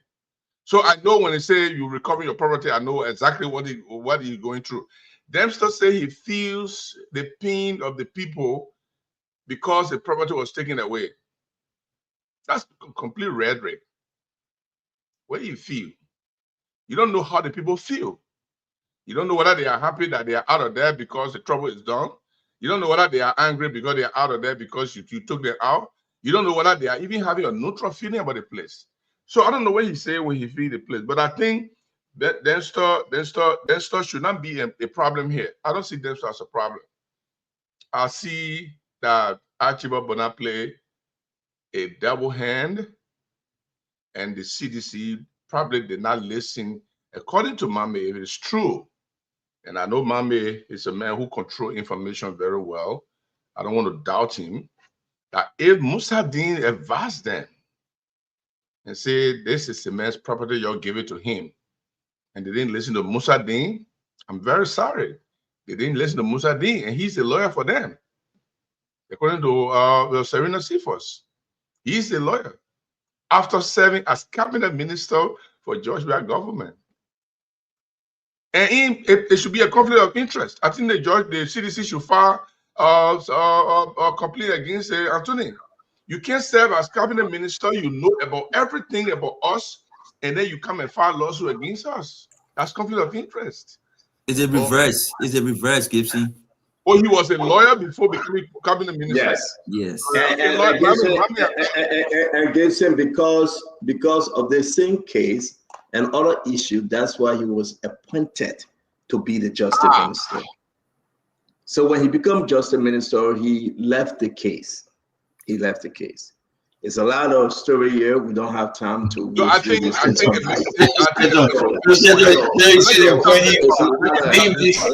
it's a lot of story here. Everyone has spoken. I want to go any further than that. Yeah, everyone has spoken. Guys. Let me fair with the discussion. I want to welcome all of you. We got to save time for the next conversation. Like I said to 12T12, you want to talk, we talk. You want to talk, leave it. Talk, bring talk. You cannot go small, then you say, no, I leave it. No. Dempster came. And thank God he came. And he's telling Mr. Stanton, I will come and answer questions. I'm coming back. We tried bringing him live. We tried with the internet, Mame, myself, Diamond. You know, he was in the back. They say, cannot connect device. But he will come. Dempster pick out our call like this. But he will come. Trust me. Dempster got a lot to say, though. Do you think it's over? He got a lot to say. So when he talk about pain and suffering, just wait for it, my friend. How did we get here? I don't want us to spend all of our time on this thing. We did that yesterday. I want us to move on. It's a problem. So we can realize, that sedition can realize. Sedition carrying their own problem. That's their own wahala. So what next? What next? What next is that now Dempster have his property. CDC going to find their own property. But let me pose this question to you. Then we'll go on the other side. I know that might be time to speak, but let me bring you in first. One, two. Why CDC waited for over 20 years? Before, let me finish. Don't interrupt me. Let me finish. One, two. Over 20 years before the president said he calling for he has set up a committee. Before the president said he set up a committee. Over 20 years. A special national headquarters delivery committee is being established to immediately begin the construction work. So, Who do you answer this question now? Because we got to move on. It's a very interesting question. The most important thing to realize is that CDC had a legitimate headquarters, that they were a very lawful tenant. They did everything under the auspices of the law, paid their dues on time, work collaboratively with part of on time. Of course, there's no record. Okay, let's look at the receipt. Let's see whether they paid the dues on time. Let's look at the receipt. Remember, there were two conflicting families. No, don't take it back. You said they paid the dues on time, right? Of course, there's record to it. CDC don't pay their dues on time. On time. You know, I don't want to drag this thing. We get other issue to go to, man. But what does the court document say here? 1, 2. This is the court document. When did they pay the 360,000? After the first 50,000. Let me read it. Yeah, read it, my man. Let me read it. Yeah. CDC paid the total rental amount of 360,000 for the period January 2018 to 2023. It made up for 6 years occupancy. They pay in 2024. So that hold on right there, man. Wait, I want to. You said CDC been a law-abiding tenant. Of course, what manager 50,000, but there you go. In 2024, you paid 360,000 because you were owing for 6 years. For 6 years. Yes, the receipt of some of the payment, right? Like Mama's saying, look at this receipt. Let's go down. Look at everything here from the international bank. I think this is where Funati took that money from there. Look at this cash payment receipt. So I am confused. Stand on. Yes, sir. Yeah. So that a good side to put that receipt up. This is the receipt for the 6 years payment. Yes. People usually did that they pay the payment. March 29. Yeah. So how can we say that CDC was law-abiding tenant? I don't want us to dwell there, but let's speak the truth here. Let's be very sincere. You guys didn't leave willingly. You're left under certain condition, by fire, by force. Accept it. Like as is saying, we're crying, we're moving our business. We're gonna go in peace and do our thing. Like most seditions saying, well, we are hurt, but we are going in peace. But to come and twist it and say, well, we were law-abiding tenants with this receipt and everything, March 29, 2024, it speaks volume that you have been disingenuous. You wasn't law-abiding. I slightly disagree. And my disagreement is there's a context to exactly what you read. The context here is you have family dispute. See, the most important intervention is recognizing the dispute that was done through a Supreme Court. It's important to provide this kind of context. You had a Supreme Court intervention that decided on a specific family. Today you have Archie on a call, and he said that he went through family issues. The most important thing that Archie should have allowed us to know here is that there was internal family dispute between their families. Dempster. So let's provide this kind of context. CDC did the most important thing a political party would do. CDC went in an agreement for that property with who? With Dempster or with Bernard? Yeah, but both families claim legality. Who did it go into agreement with? What we know is that CDC considered both families legal owners. No, not what they consider. They went into agreement for the property with which family member? But it's not about the context. Which family member they went in the agreement with? So this is here. Sincerity. When CDC went into an agreement, both families never had dispute. No, that's not my question. They went into agreement with which member of the family? For the general family, not individual. But then there was this. Okay. Wando, you don't know the story. I want to stop, man. Let's move on. What do I want to believe you, but let's move on, yeah? Can we come in? I'm very interested in responding to your question. Why now CDC is desiring to move forward their own property? It's a very legitimate question. It's very nice that you asked it. I said something from my opinion. I said this situation is now unique to CDC. United Party for 41 years still don't have a property to claim as their own. If CDC had invested in a property or more than property, the conversation today is that CDC embezzle fund and build a property for themselves. I know for sure Mama will be leading that conversation on spoon. So the reality here is CDC is dealing a pragmatic space as an opposition political party. In 2029 and in 2030, when George Bush is inaugurated, are there anybody to say CDC use the national budget to build a headquarters? We are building a pragmatic headquarters that is driven by our own money outside of government. And for me, I'm very proud of that initiative. Thank you very much, Wanto. You try. I got one question. I beg you, Kev. Guys, okay, Kev, I beg you 1 minute, Kev. Yeah. Let's give everybody one minute, Dama. Because we got to talk about Japan, I beg you guys, give this your last talking point on this. Let's move on. Dama, you go. Yeah, so this is my question for Wanto. Wanto said now that the CDC is in opposition, it's a good opportunity to construct its headquarters. So for the past 12 years during the United Party's regime when CDC was in opposition, was it not also an opportunity to have constructed party headquarters or to have purchased the one that they were on, or to move forward in that general sense? Why now?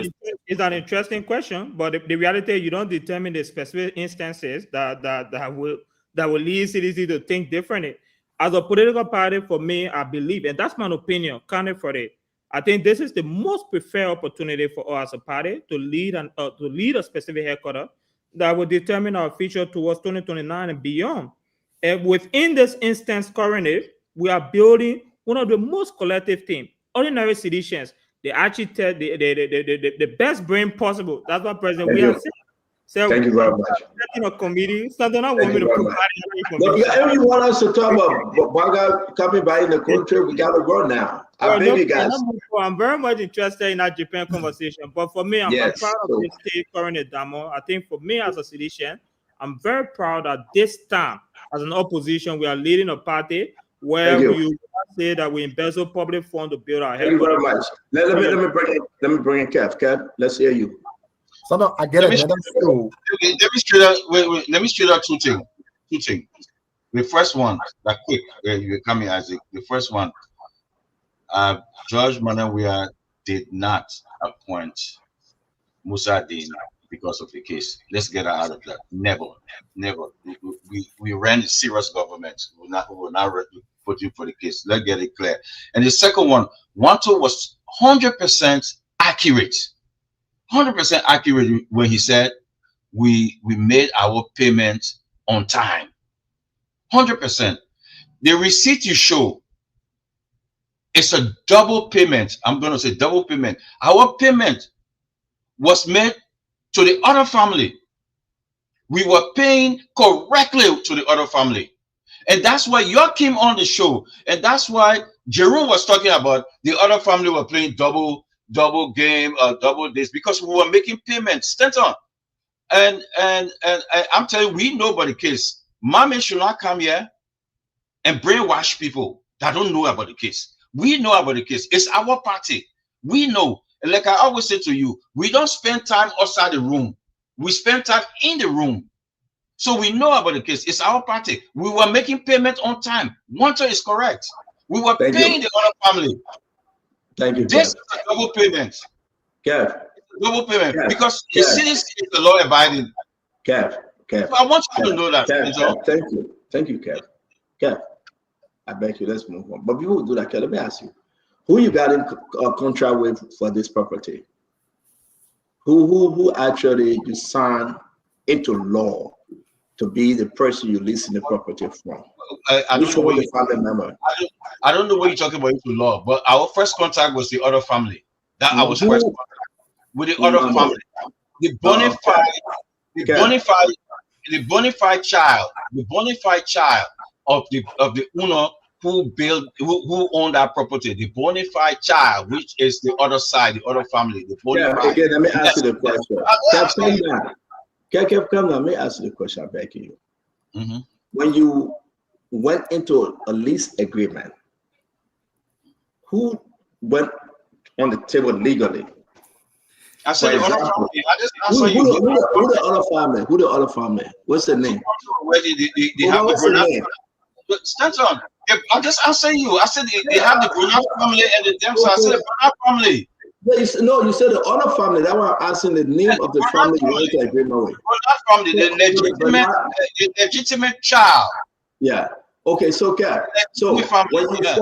when you first got into an agreement, your agreement was with the Brunel family, not the Dempster? The Brunel family, the other family. Yes. Okay. All right. Thank you. And the other side went to I say you want to run, go ahead. Yeah, please. Just wanted to make, Wanto was 100% perfectly right. You know, I've always asked that common sense is not just common. Dempster said 25 years, the CDC been in the property since 2004. The receipt you just showed says rent from 2018 to 2023. Ask yourself, 2017, 2016, 2015, 2014, Dempster don't care about those rent as well. Nothing happened. So start on again. People can play politics and yell and talk. They think they want to talk. The facts are all there. Stanton, CDC got the property from Archibald Bernard. CDC was paying rent to Archibald Bernard. That's how Dempster came with a lawsuit. And let's understand.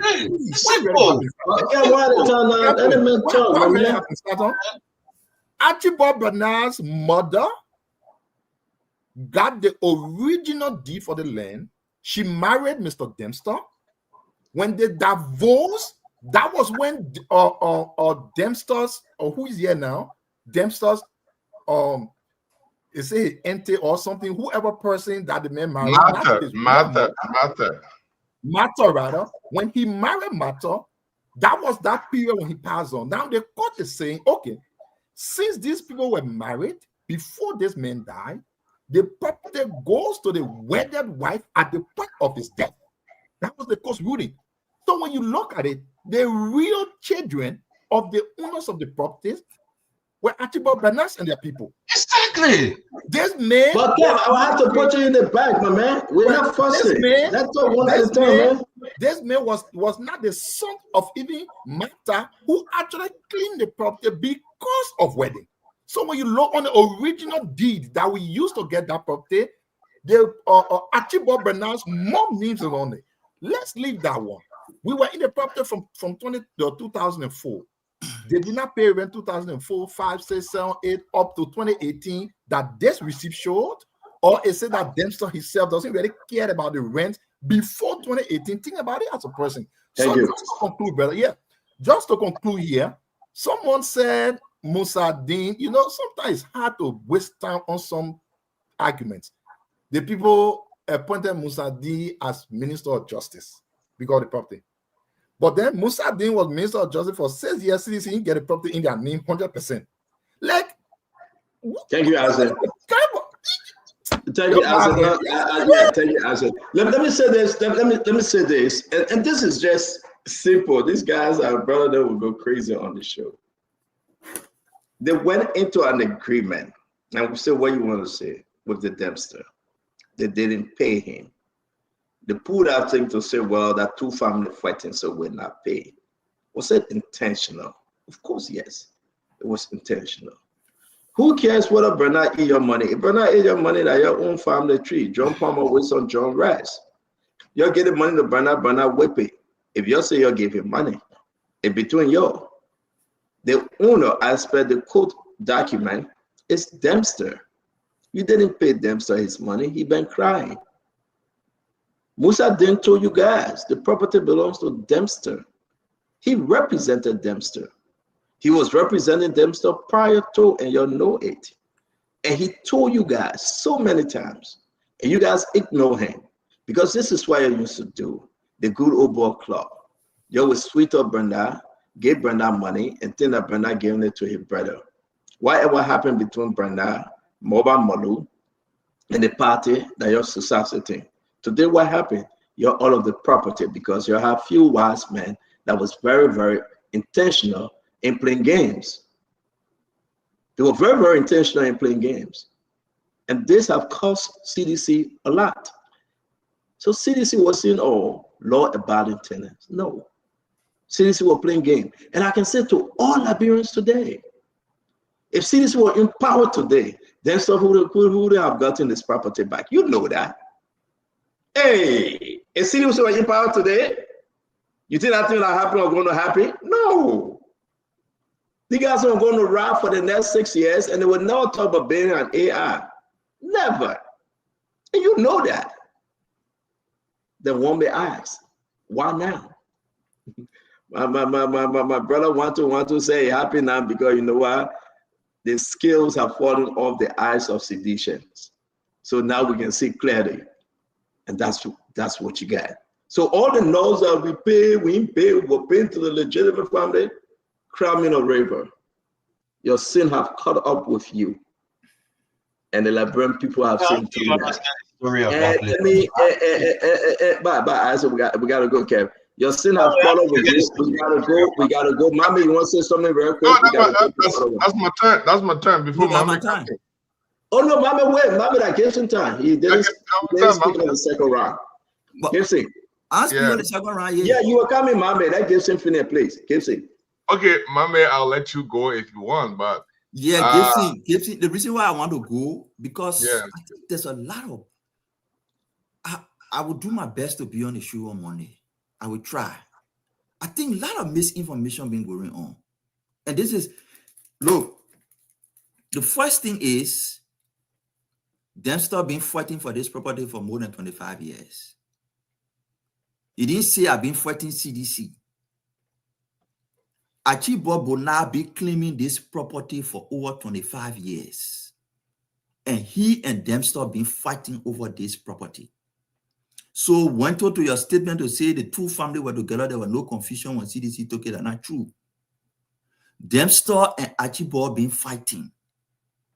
And they ended that fight in 2016 at the Supreme Court. The ruling is available. That fight lasted until 2016. Then the Supreme Court ruled in 2016 that Dempster is the owner. The whole story about cha, you don't even know the story. Dempster grandmother, Stubborn Fee, is the owner of the land that her father gave to her. Achibo Bona Senior, married to this Stubborn Fee woman and king, and they built a matrimonial home on the land. It not in Dempster money. It not in what it meant in Achibo money. Everything in the court document. The story from Financial was the first lawyer. Go by and read the case file. Financial was the first lawyer, part of the Musa Dean. Mommy, we should waste our time. So let's not go into this story. Let's not go into this story. We'll come to that part. But the point I wanted to send through that Satan was sending through is CDC was not paying rent to Dempster. From 2017, the first money they pay after the court in 2016, they and Musa Dine agree that they will pay some damages, and they paid that 50,000, I think 50,000 that they received. You saw there. They paid that money. They agreed that after the election, they will settle everything and enter into formal lease. Since they won in 2018, they pay no lease, they pay no rent, they enter no lease with Dempster, who the Supreme Court said is the owner. It was after the election when they got defeated in 2024. Then they called Dempster and said, man, come, let's buy the property. Dempster said, before I can agree to sell my property to you, you have to pay me all my money before I agree to even sit and discuss. That's how they rallied 360,000 and paid to Dempster. So they were not good tenants. When Dempster received the 360 and you're right, because you're right. You're contradicting scripture. You're contradicting yourself. Even the former president said it took everything in Fonati to pay that amount, because that was Fonati money. You know that, right? And when they paid the was his 360, that money. when Dempster said, since you pay my 360, I'm not selling my property to you. Then they ran out and engineered somebody and went to court and said there's a confusion. But we know that. If there was a confusion, you guys, y'all have spoken already. Yeah, y'all have spoken already. You're going to double. So y'all have spoken already. No, you can't do that. So y'all have spoken already. So Gibson, if you claim there was confusion, why did you pay 360,000 in 2024 March when you claim there was confusion? They only manufacture a confusion because Dempster said you were not selling the property to them. Yeah, thank you very much, man. You know, CDC, they are very, very good at manufacturing strange things, new things, as we can see on the purported party headquarters, that they're saying they will have library, they will have a youth facility. The vocational school they built, the vocational school out there, open. Don't forget the AR lab. The vocational school out there, open. You'll be surprised. You'll be surprised. You'll thank you. Dempster force you and you can open it. Wait, but here's the issue. Damo, can you pull the building up? I'm begging you. The vocational school. They were there for almost 4 years. You have vocational school. You have everything, right? But you never put out one student. Yeah. No, one graduate. No. Why you giving wrong information? I'm sure you that. You see, this is how we do the show, right? The issue is that your talk, when we're to talk, then you want to interrupt. No, that's not true, because you're over talking. So you talk, Kev. If you want more time, we'll give you more time, Kev. Kev, stop. Kev, I beg you, my brother. I will meet you because you interrupted me, man. You talk my mentor. Don't just say that watching. No. You talk my mentor. You're contradicting each other. You said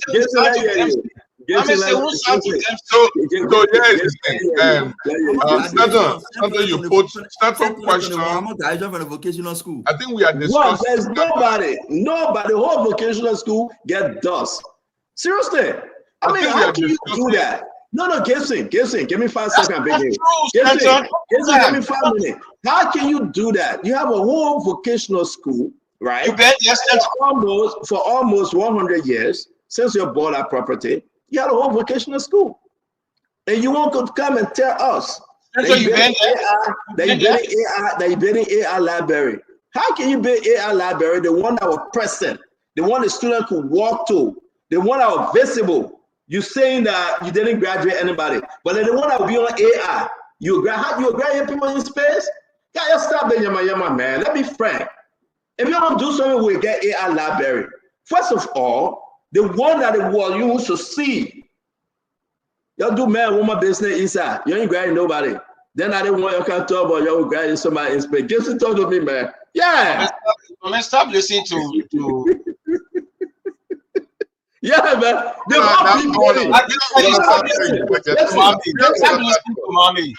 Gibson, no, you know what? If you don't want us to move on, we can end right here. But that's the issue. Stop listening to mommy. The whole big building, right?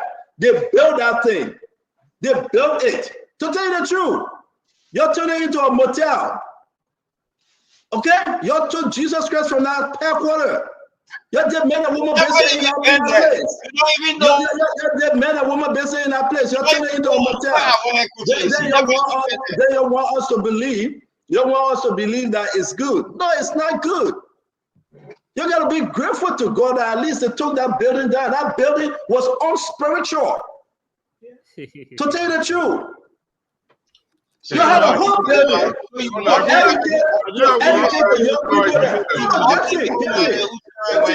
Let's do this. You had a whole building to educate the young men and women. That one person you put out. I just say evidence. Every evening, y'all do men and Okay, women put the based on the evidence. I kids. want to send you. Yeah? Put it I up. just see Put the evidence evidence. I for want the to send you. graduation of vocational Yeah, school. but this is You flowing, were man. there when the three men one been there. The school can guide you one time every 4 years. One time every 4 years. And all y'all were doing that, everything y'all were doing in that party headquarters, that man and woman based on y'all were doing that. What kind of nonsense is that? Huh? Well, let's go. Gibson, talk to us. Look, first of all, We got to come to. They come to cross me power. They got Dama. They got said it was doing man and woman based. Yeah, man. What's the game here? We built a school. Not even rat your pull out. Man, come on, man. Gibson, I hear you. I think the question we are responding to is the question Stanton Eyes want to, and he put the part of that speech up. And in our speech, Stanton, if you can do us a gesture, I want to pick on our speech a little bit. The part where you say we are being. I think that was a question Stanton was asking. Okay, so no, the one you jump for that. Okay, this one says the one that says we are being a building team are being put together. That didn't want yet. No, that didn't want yet. Sorry, but the question you asked was, all these years CDC has been in that building, and now George, we are saying in the face of this situation, they are being a building team is being put together. A special national headquarters delivery committee. Yeah, is being. That's where the question is, and I think that's what Sandra wanted to know. Either two things: either the person who wrote the speech wrote it bad, maybe they didn't know, they didn't want to distinguish what's the difference between have been or has been, and is being. Well, is being mean you get out of it. Agenda, you start doing it. So this case has been on for a hell of a long time. I think the contingency action will have been to start putting that team together a long time and evaluating the process of getting a new headquarters just in case they lost this headquarters. I think that was Stanton's question. I think it's a legitimate question. Yeah, I think it's a legitimate question. I think CDC were too relaxed. They were too relaxed. I don't know where they get the confidence from that they were going to get the headquarters, because they have lost 2 or 3 different proceedings. They go to the Supreme Court, come back, go back to Supreme Court, come back. And there was no way that this guy was caving in. I mean, I still have my own belief that the elements of Unity Party had their finger all in there. Maybe the time Unity Party also was being evicted or was removed from the headquarters. Maybe sedition had a hand all in there too, which is politics in Liberia. But it is too late. I mean, to say it's being put together. I think that's where the question comes from. And you're right, Gibson. I want to say thanks to all of you. Let's leave this one, Kev. We gave you 1 minute to close on this topic because you want to say something. Kev been treated differently. Okay, but no problem.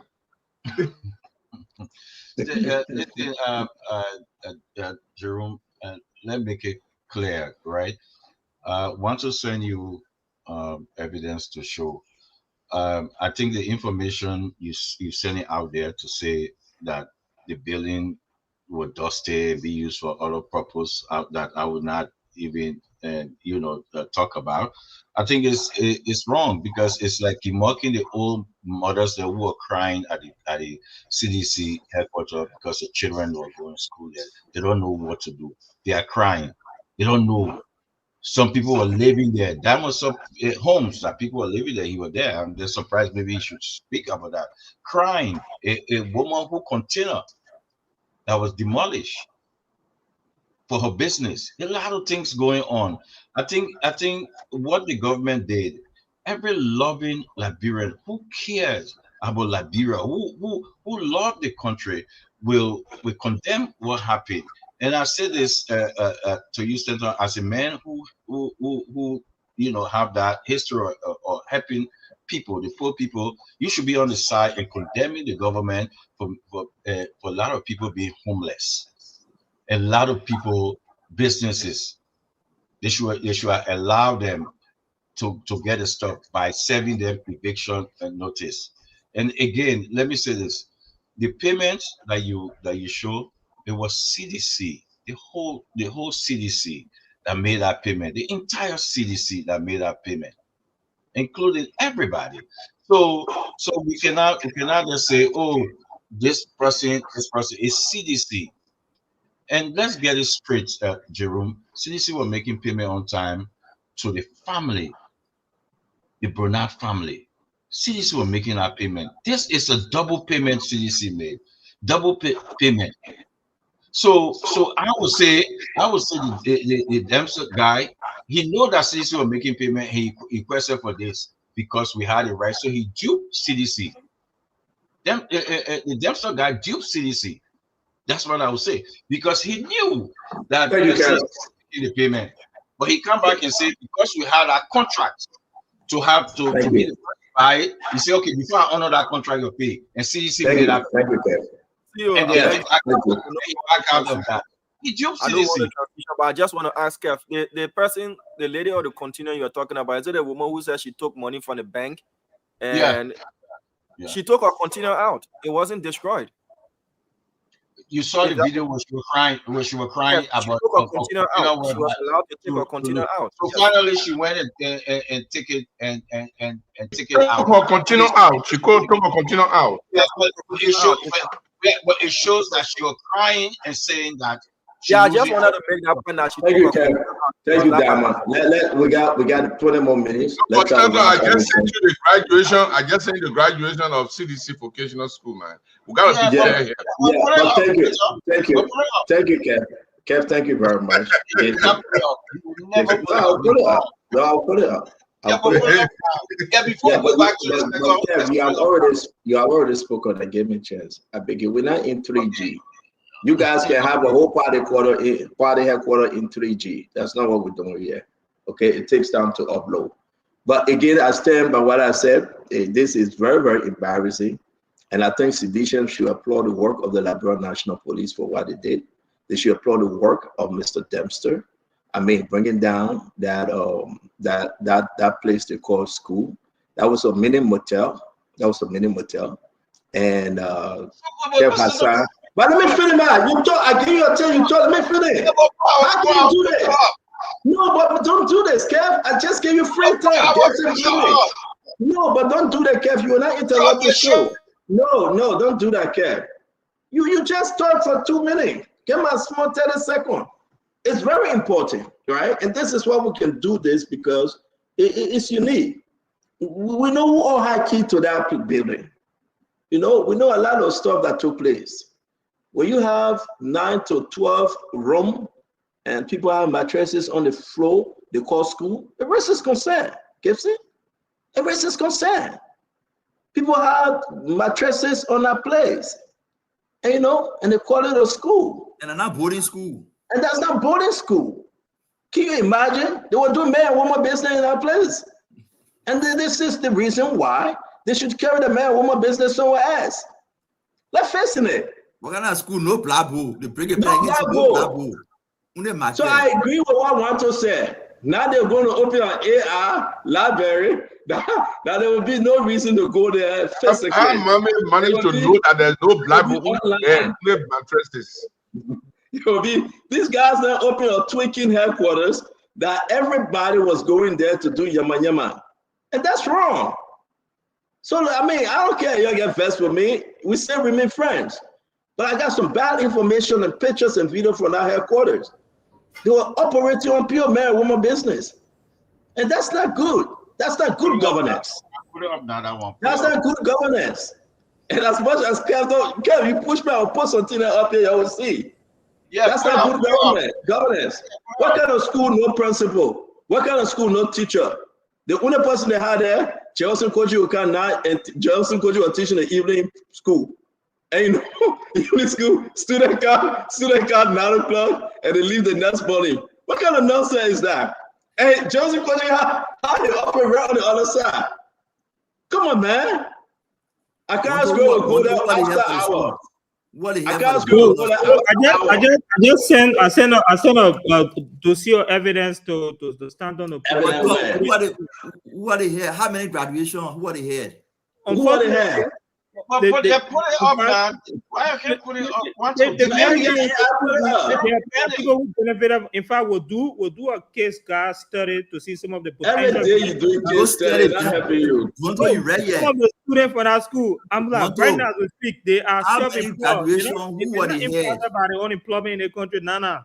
Every How many day you graduation? doing Who are they here? case study. Yeah, Don't That do whole study. school. Just tell how many graduation? Who are they here for the school? we have a lot of graduates. We have a lot of graduates. No, from but this. that's a legitimate question. People who are close to CDC should be able to Who tell are the us head of the school? who was You the don't head. know. That's a simple question. Who are Can't they take here? it How many SOS. graduation? Look at can't take it. Can't take it. Wait. Can't You take it. managed to say Can't take it. that there were no Bibles, also mattresses. I don't agree with that. But Can't take his cell phone to text somebody who was the head. It's not bad. It's It's embarrassing. not bad. You tell us. It's embarrassing. The thing they were doing in that school, you will be grateful that school is no more over there. Monto, how many They graduations? were doing so man, woman Macho, business in that school. Macho, before you answer it, Mohammed, tell them to put a picture up. Before we answer the Yeah, question, put a picture up. there are a lot of things we have to do here. Let's put a picture and a video up, and let's apologize for the school. We said there was a statement here that Yeah, said no put it graduates up. from the school. So why you In asking fact, questions? Amula, you are pushing that So- argument with Tonto. You said no single graduate. We just My man, let me tell you something. I will say this to you, right? And I will stay on what I said before. You should be grateful to God that the Liberian government rescued that school, right? And now there will be no mini motel in that area. You should be grateful to God. A lot of bad stuff happened in that school. You were doing a lot of man and woman business in that school. It's not right. Instead of you guys graduating students, you're making more babies. It's wrong. there's no evidence of somebody being pregnant. You got evidence to those And things. no evidence of somebody being pregnant. Coming to CDC code. Y'all making more babies. Coming to CDC code. I just say you. I send you another evidence. You will send plenty picture. It will never come up. So let's go. But let's get to it. Mohammed was talking about President Boyka coming back. Yeah, you are talking about President Boyka returning to the country, and this is a big news. I wanted us to chip in on it more, but let's start the conversation today and let's leave CDC mini motel that they call school. The president went to Japan, makes information whether he will attend the expo or not. Regardless of the situation, he came back to the country. You think everything you hear, President Boyka came back with good news, with something big? I listened to the president when he came back. He said they spoke about agriculture. They spoke about, I think, empowerment. And when he was there, I saw a press release about telemedicine and supporting to the health sector. I didn't see anything strong. Like I would listen and say, wow. I didn't see that wow moment in everything that happened there. As a matter of fact, I did not really expect a wow moment from the president's visit, because I know when these things are about to happen, there are signals, there are indicators that tell you the president is here in what the place in Japan, is expected to meet X, Y, and Z person. When you're listening to those names, then begin to put all your antenna that X, Y, Z is supposed to happen. I didn't see anything of such in the press releases that I read. So I gave that up, that I was not expecting any wow movement when the president comes back. Somebody was saying on the show that when you go in, and then I think it was Mwanto, all the different conferences, get people there, representative, all the different side talks. For me, that's where I come in with my disagreement.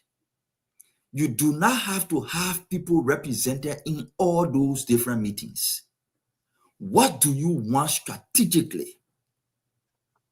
You cannot get everything.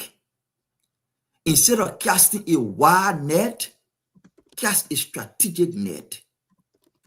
What specifically can we get from here? And you can make a determination on what are these people interests at this moment that align with our needs And based on that, you move strategically to that specific event. You organize that specific meeting, and you come back with issues to follow up on. Just casting a wide net and putting everybody in all the different meetings and all the different seminars as if it's only for visibility purposes. When you are a new country just emerging and you want to build relationship, you want people to know you, maybe that makes sense. But at this point in time, we are pursuing economic diplomacy as per the foreign ministry says. We need partnerships in private sector. We need partnership for government. We need donor support.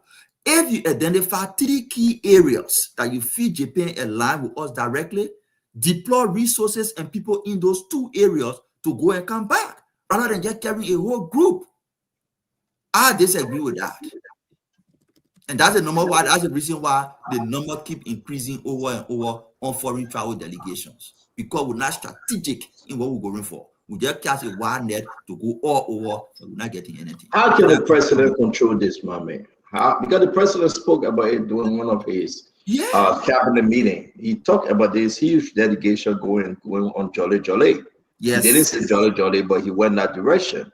And we tried to find a clip to play. How can he control this? Who set the agenda? One of the driving forces behind the huge delegation is the desire for travel per diem and accidentals. Most of the people going on the trip, they pay them money for the hotels, they put it in their pocket. They pay them money for per diems, they put it in their pocket. The person get there, like the president himself said, he said people go to conferences, they just leave the conference, they don't even attend to go to their family member and friends.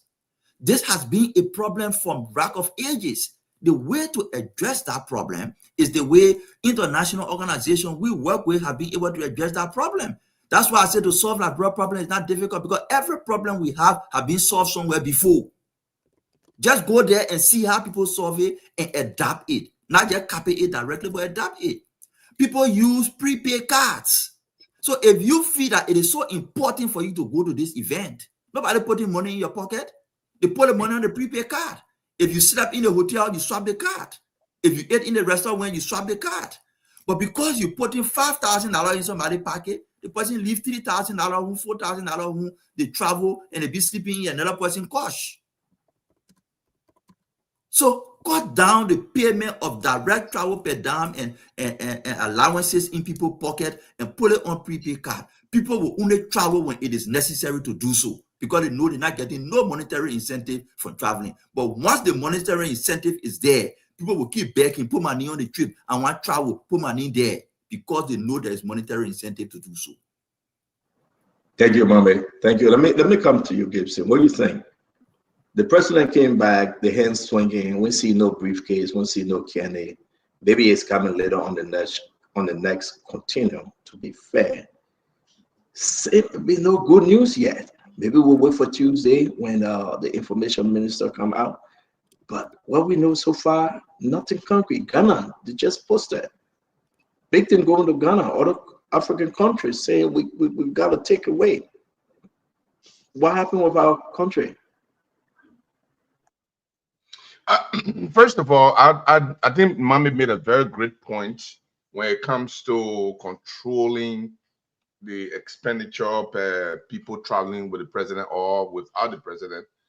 I think that's a great point. I hope that would be possible. But Stanton, I was looking. I don't know if I'm looking at the right things. If I'm looking at 13.44 million for Ghana, the stabilization of power supply in Tema City, and another 100 million investment over 4 years for the Dagas Limited to be established in Ghana, all power agriculture hub. I don't know if I'm looking at the right figure, but if I'm looking at the right figure, this must have been, I think the government, the bracket government, I believe they should have been in discussion with the planners of the conferences and even the Japanese government before going to that conference. I think that conference is just an event, but the process leading to that conference should be the engagement by our government officials, our foreign ministry, as to what is possible to get from Japan before even getting to Japan. Because if the president can leave Liberia to go to Japan, he's not going there to go visit big hospital. I saw someone a post from one government official and say the president visited one of the biggest hospitals in Japan. How does that help anybody? How does that? Ghana is getting $13.44 million for power supply. They are getting another $100 million for agriculture hub. And then our president goes there and somebody says the president visited one of the biggest hospitals in Japan. A complete baloney. But I think next time the government should be able to, but before the president attend this kind of conference, the foreign ministry or government agency or parastatal responsible. And what Mama said, targeted negotiation. Do we want agriculture? Do we want to engage Japan on agriculture? The conference is coming up 2026. Can our agriculture minister go there, liaise with all the agriculture companies or institutions, talk to the Japanese government, what kind of grant we can get, put everything and set it and say, hey, our president will be at 2026 at this conference, and we want it to be announced when the president comes. The president goes there and signs the contract. The money is coming home. But it looks like Baby Biker that came in 2024 and probably they didn't think of it thoroughly. They didn't make any negotiation. They didn't do any liaison with anybody. And the president Biker appeared there. And the only thing President Biker could do is go to one big hospital to go and visit the hospital. That's all he can do. And it doesn't help anything. This government is still struggling how to woo foreign support. We understand. Yeah, we understand. George Weah also, when he came to power, he had the same problem from the beginning, and everybody was crying. When will you get contract? When will you get concession? When will you get this? And this is the same thing that's happening to the president because this is not the early time. Early time, the milk and honey were flowing. Now it's not the time. Dempster, thank you very much. Kev, let me bring you in. You know, let's talk about this the return of President Barker here, Kev. Stanton, if you ask me, I think President Parker and his team went for a joy ride. They don't have the contact, they don't have the capacity, they don't have they don't have the men, the women, that kind of somebody with that contact that you can go in there and shake thing in there. They don't have it. And that's the reason you will see that it's almost 2 years now. President Barker trip that he made, zero return. But one of the most important thing, right, and we should look at, when he went to, when he traveled to the White House, he was demoted to see a deputy secretary of state, while the Senegalese was sitting with folks from different businesses, folks from the White House. If you remember, after the Senegalese president spoke, Donald Trump said, our people, my people will talk to your people. We will be in contact with you. It's on tape live. And we saw it. What we saw with President Barker, praise him for some English thing, and then he was demoted to see the Deputy Secretary of State. Shows that they're not taking you seriously. He went to Ghana after talking to the to Ivory Coast. After talking to the Ivorian government, the president demoted him to the commerce minister, where he went for that electricity, and that's why you see nothing came from there. Then we look at Japan, where he carried the largest amount of people, over 40 people. And then he went further down to a city mayor. If that is not a concern for every Liberian, unless you want to put a spin to a city mayor, to a low level city mayor, and that city mayor will actually were in the building what President Barker came out, and some guy held a paper like this, and they show it out, some people, and say, welcome, what the country name or something, the state name, and then they took him in there, a city mayor. That mayor is supposed to even come out. It was in the caliber. But let's look at what Ghana brought. They imagine Ghana is in, they signed a contract with Toyota, agriculture, 100 million, different, all the goodies Ghana took back. They signed, not MOU, some other thing. They actually sign, and it will go into to effect. And Ghana is saying after 98 years relationship with those people, they are boasting, they are taking some. Well, that's a small group. I think there were like 3 or so. That's a small group, and they went there. But look what happening. Nothing. The only thing we heard from President Buckeye at the airport is to inform the Liberian people that they instructed the police to break down the CDC headquarters, and the police were doing their job and praising all those things. So Stanton, I think this will be a waste of 6 years. The Liberian voters made a big mistake, and this presidency of Joseph Yuman Boka will go down in history as the most wrong and terrible decision by the voters, and will take us 10 years back. 10 years back. This is a waste of time. Nothing. It was total how we would say a joyride. Just a joyride they went on. Nothing. Thank you for your input, Kev.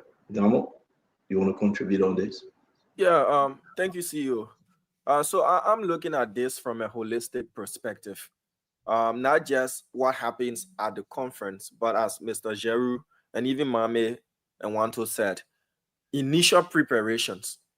And we should also look at it from the angle that countries want partners.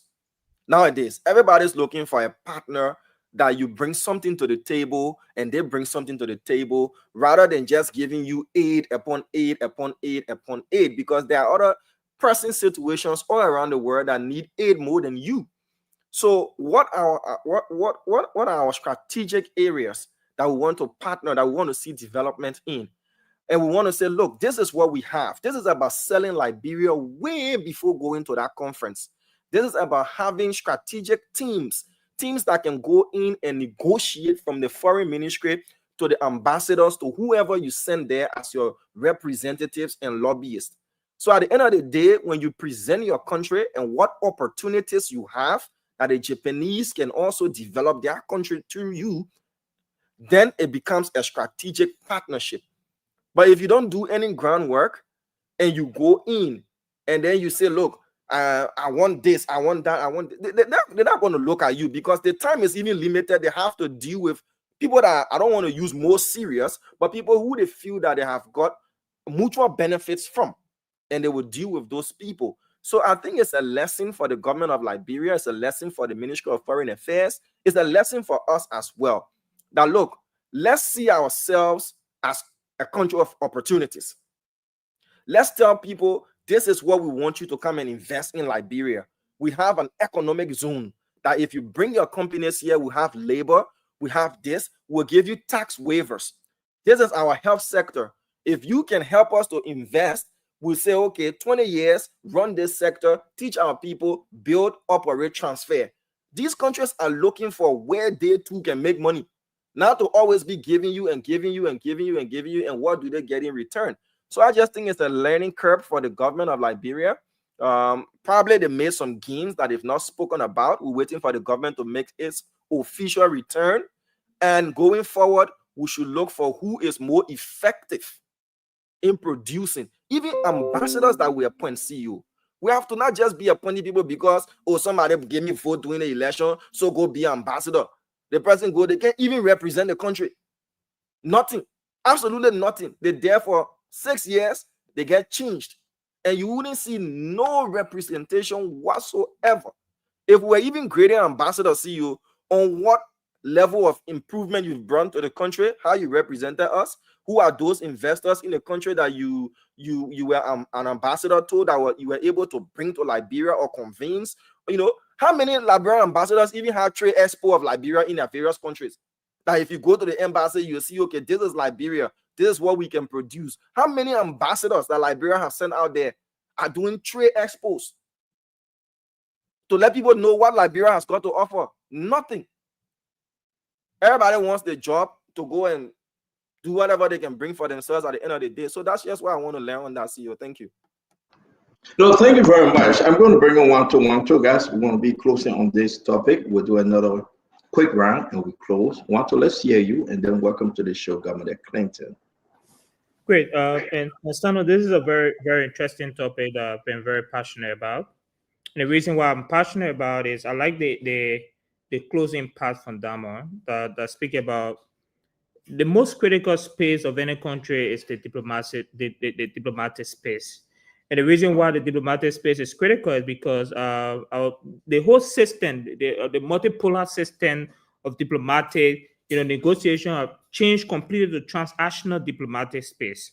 That is, there's something called the Matinkides policy, which is the transition from more foreign engagement to less domestic engagement. This is a policy that has been adopted by almost all of the country. The U.S., in fact, is the greatest component of that policy. Remember when President Barker was in the office with Trump? Trump basically was saying, tell me your resource. He was asking about what specific means they can be able to invest. You cannot go for a conference in Japan without an investment portfolio. It's impossible. I don't know what the government took along with them, but I'm concerned to see what was the preparation towards that trip. In fact, I saw the government took most of, in fact, all the critical strategic cabinet ministers attended that trip. In fact, some of the state-owned enterprises attended as well. All of them. Let's ask critical questions. If you are from MPA, tell me what did you gain at that conference? How many spaces you said you attended? How did you put forward an investment or engagement? How many contracts were signed? Let's talk about ministry. I'll share the agenda. There was a partnership with 7 different universities in Japan. If the Ministry of Education attended that event, we should ask the Minister of Education, what partnership did he build? There are other countries, African countries, build partnership with Japanese universities. These are gains that we are talking about. Even when it comes to the financial aspect, beyond everybody running with Ghana, Kenya got 169 million from that conference on I think the Samura partnership or something. Japan is investing over $5 billion into African development banks, which is another very interesting area. In what ways did Liberia benefit from that? So there's so much to talk about. My concern here is if this was President George Manuel Weah, this conversation would take a different turn. Let's look at the government of Liberia post that they made on social media. The government, only again at that conference, was crediting President Weah's leadership in a 2023 partnership with Japan. You can take your time and read on it. President Barker highlighted Liberia-Japan relations and expressed gratitude for Japan's long-standing support for the Somalia draft, which grant since 2023. So this is the situation. We're bringing this out because a lot of people criticize President Weah when it comes to this kind of conversation. How are we attending events as such with very large delegation and returning back, and we're not questioning the leverage of the delegation? I agree with Mame when he said we don't need large delegation, we need strategic engagement of personnel that will enter this event and come back with specific avenue to engage. So I'm to some extent again questioning President Barga's trip. He would just return. Another thing President Barga posted is I don't know if it was a manipulation tactic. He said he met a Liberian Japanese who provided him 1,000 Japanese yen. If we calculate that standard, I think it's the $6. So the president returned back and manipulated a Liberian Japanese kid and took his little 1,000 yen and said donate it to the country so we can return back and say, this is what we gain for Liberia. This is serious stuff. It's concerning. Economically, our country is in a sabotage stage. We are building this kind of engagement, and we're not gaining from it. Liberia has a very strategic role right now in the Security Council. When we are attending the event, how do we pitch the UN Security Council also as an investment portfolio?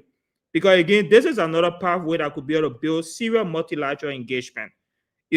One thing that Ghana did at that event that nobody talking about is before that event, Ghana also had their own internal investment event with some of the top firms in Japan.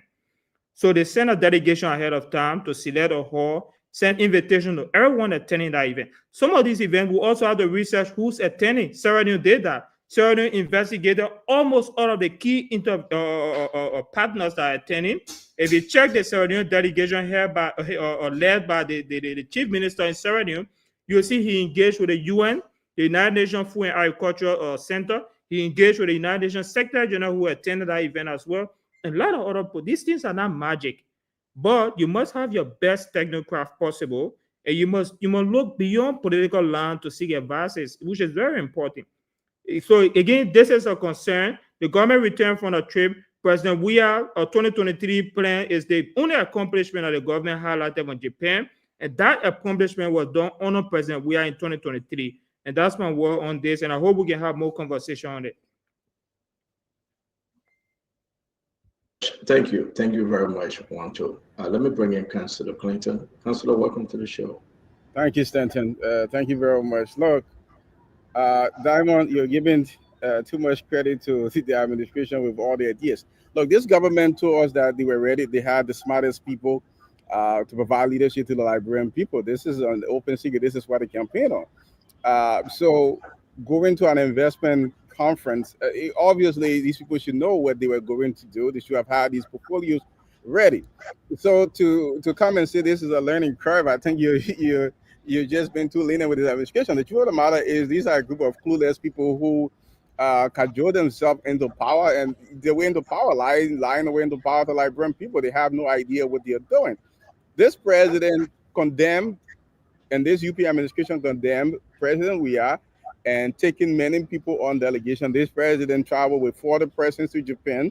Look, I know a lot of people have talked about what Ghana is benefiting from the conference. I was just on the Ghanaian foreign minister page, and he listed 8 important things that that the gains that the Ghanaians are getting from the participation in the summit in Japan.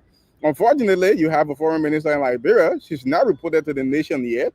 The president has not reported yet. Like I know it was Kev said, the president priority when he got back was to say that the law is a law, even though this president refused to implement the recommendations or the ruling of the Supreme Court, and in fact said that he will continue to work with a quorum, even though the Supreme Court said there was no quorum when there was no speaker. So this president now is saying the law is the law. Look, this government was a charade from the very beginning. They've made a lot of errors, and they continue to do so. And quite frankly, it's only a matter of time before the Liberian people are tired of this. They're already tired of this, and 2029 is going to be a different ballgame. Obviously, they have no idea what they're doing. How in the world do you take 40 persons, 40 government officials? I mean, this is almost entire government leaving. I don't know who's was left to run the country when all key cabinet ministers are out of the country, and then you come back and look, the whole nation is watching for what they'll put it. Like the Ghanaian foreign minister reported to his nation, this is what the people of Ghana is going to benefit. What has the Liberian foreign minister done? So quite frankly, this is not a learning curve. This is just pure blunder. This is just pure ineptitude. This is just pure bad governance. And the Buhari administration, this is what the Liberian people got. Thank you very much. I want to go through what let me speak to this. But anybody have question before I jump in, because it will only be fair to give you guys one last chance. But I just want to add real quick down. Let's look at the list. Let's start from number 1. There you go. The foreign minister, Cyril Besloyanti. She's on the list. Augustin Gafwan. There you have him. Who we got? Mandela Ellen Dakose, Commerce. Wilma Payne, Mines and Energy. Alexander Nuta, Agriculture. Jeremy McPierre, Information. Jaso Jalai, Education. Who else you get over there? Let me make sure. After Jaso, you get Luis Poto, health. Women Harris, gender. Abraham Darius DeLong, Senator Chair, Foreign Affairs. We stopped to 10, right? Let me make progress here.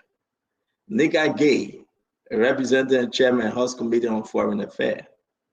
Samuel Stikwa, a state with our portfolio, Minister, Deputy. Jeff Biblo, Chairman, National Investment Commission. Modi Kamar, Senior Economic Advisor to the President. Sekou A.M. Dukley, Managing Director, National Port Authority. Mohammed Maloha Ba, President Special Envoy on Investment. This is the pro bono ambassador at large, I believe that's him. Christopher Oneyanga, this is the Nigerian guy, that running around on tourism. Edward Way Apperton, the ambassador to Japan. And let's do the last, Abraham Nia, Deputy Minister of International Cooperation and Economic Integration, Minister of Foreign Affairs. So you got a minister and you got a deputy. Then you got Charlene Taylor, Assistant Minister for Afro-Asian Affairs. That's 2. Madam Sarah Kaba-Jones, again, Minister of Foreign Affairs. That's 3. George Thomas Marshall, again, Junior Minister for Special Services.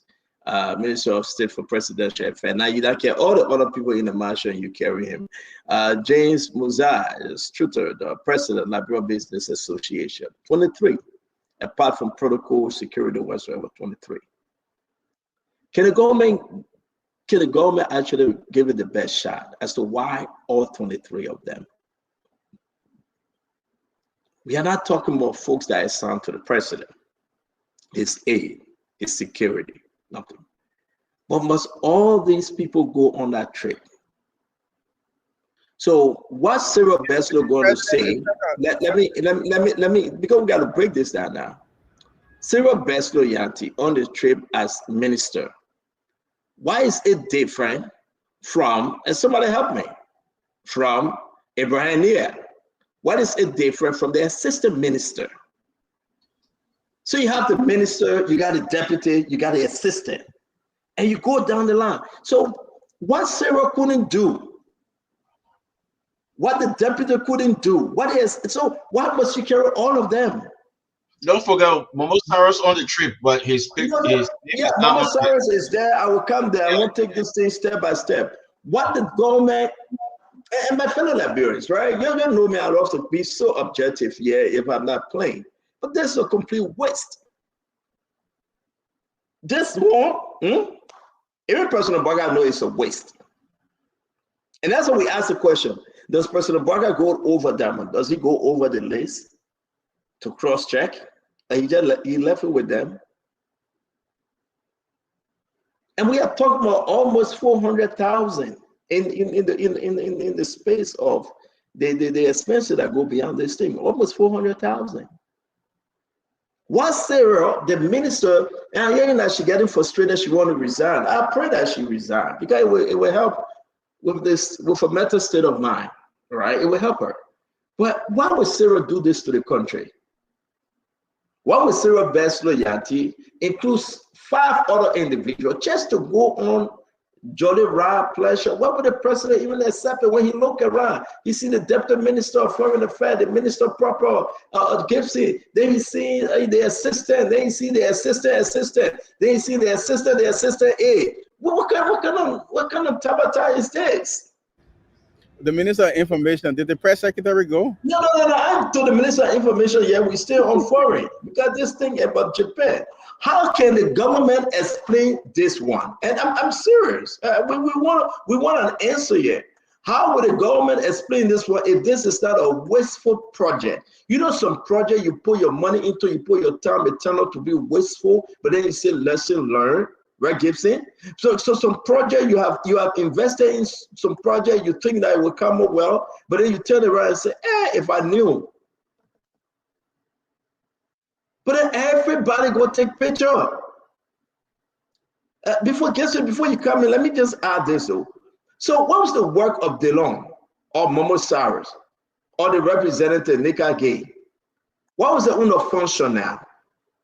Maybe we need to know, right? They don't even taking picture. You have the foreign minister, then you have the chair on foreign affairs to do what? Then you got the chair in the house going as well. It's jolly.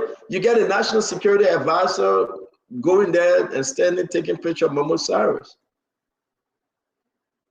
I think where I sit, I think the president and the government, they fumble on this one.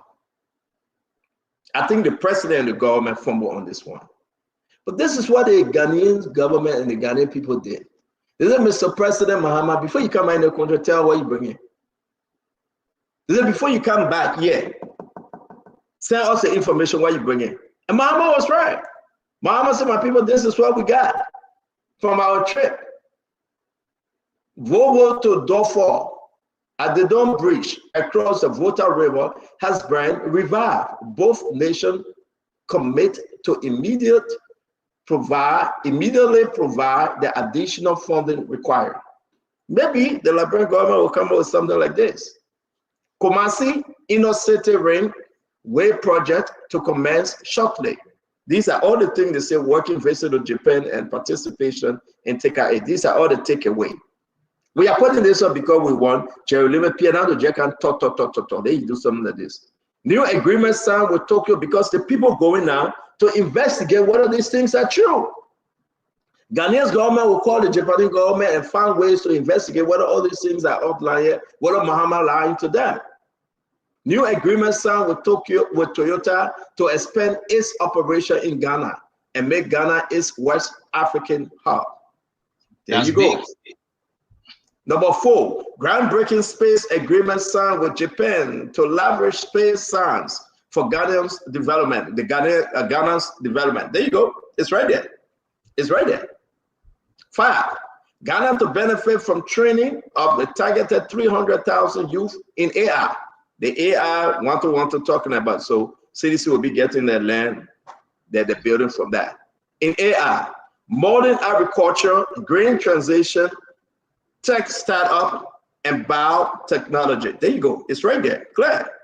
6, special cooperation anchored on latest scientific research to boost rice production in Ghana and attain food security.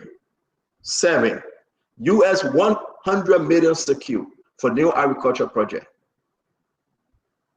8, arrange a strategic industrialization partnership with Japan as Japan consider investing a dedicated US 1.5 billion in Africa in the short term. This is the link to the Foreign Ministry report. Go check it. They gave you the link, they put it up. They say we lie, go check it. What with this government now? You see they got 8 lineup, 8. And who all went with the Ghanaian president? We are about to tell you his delegation.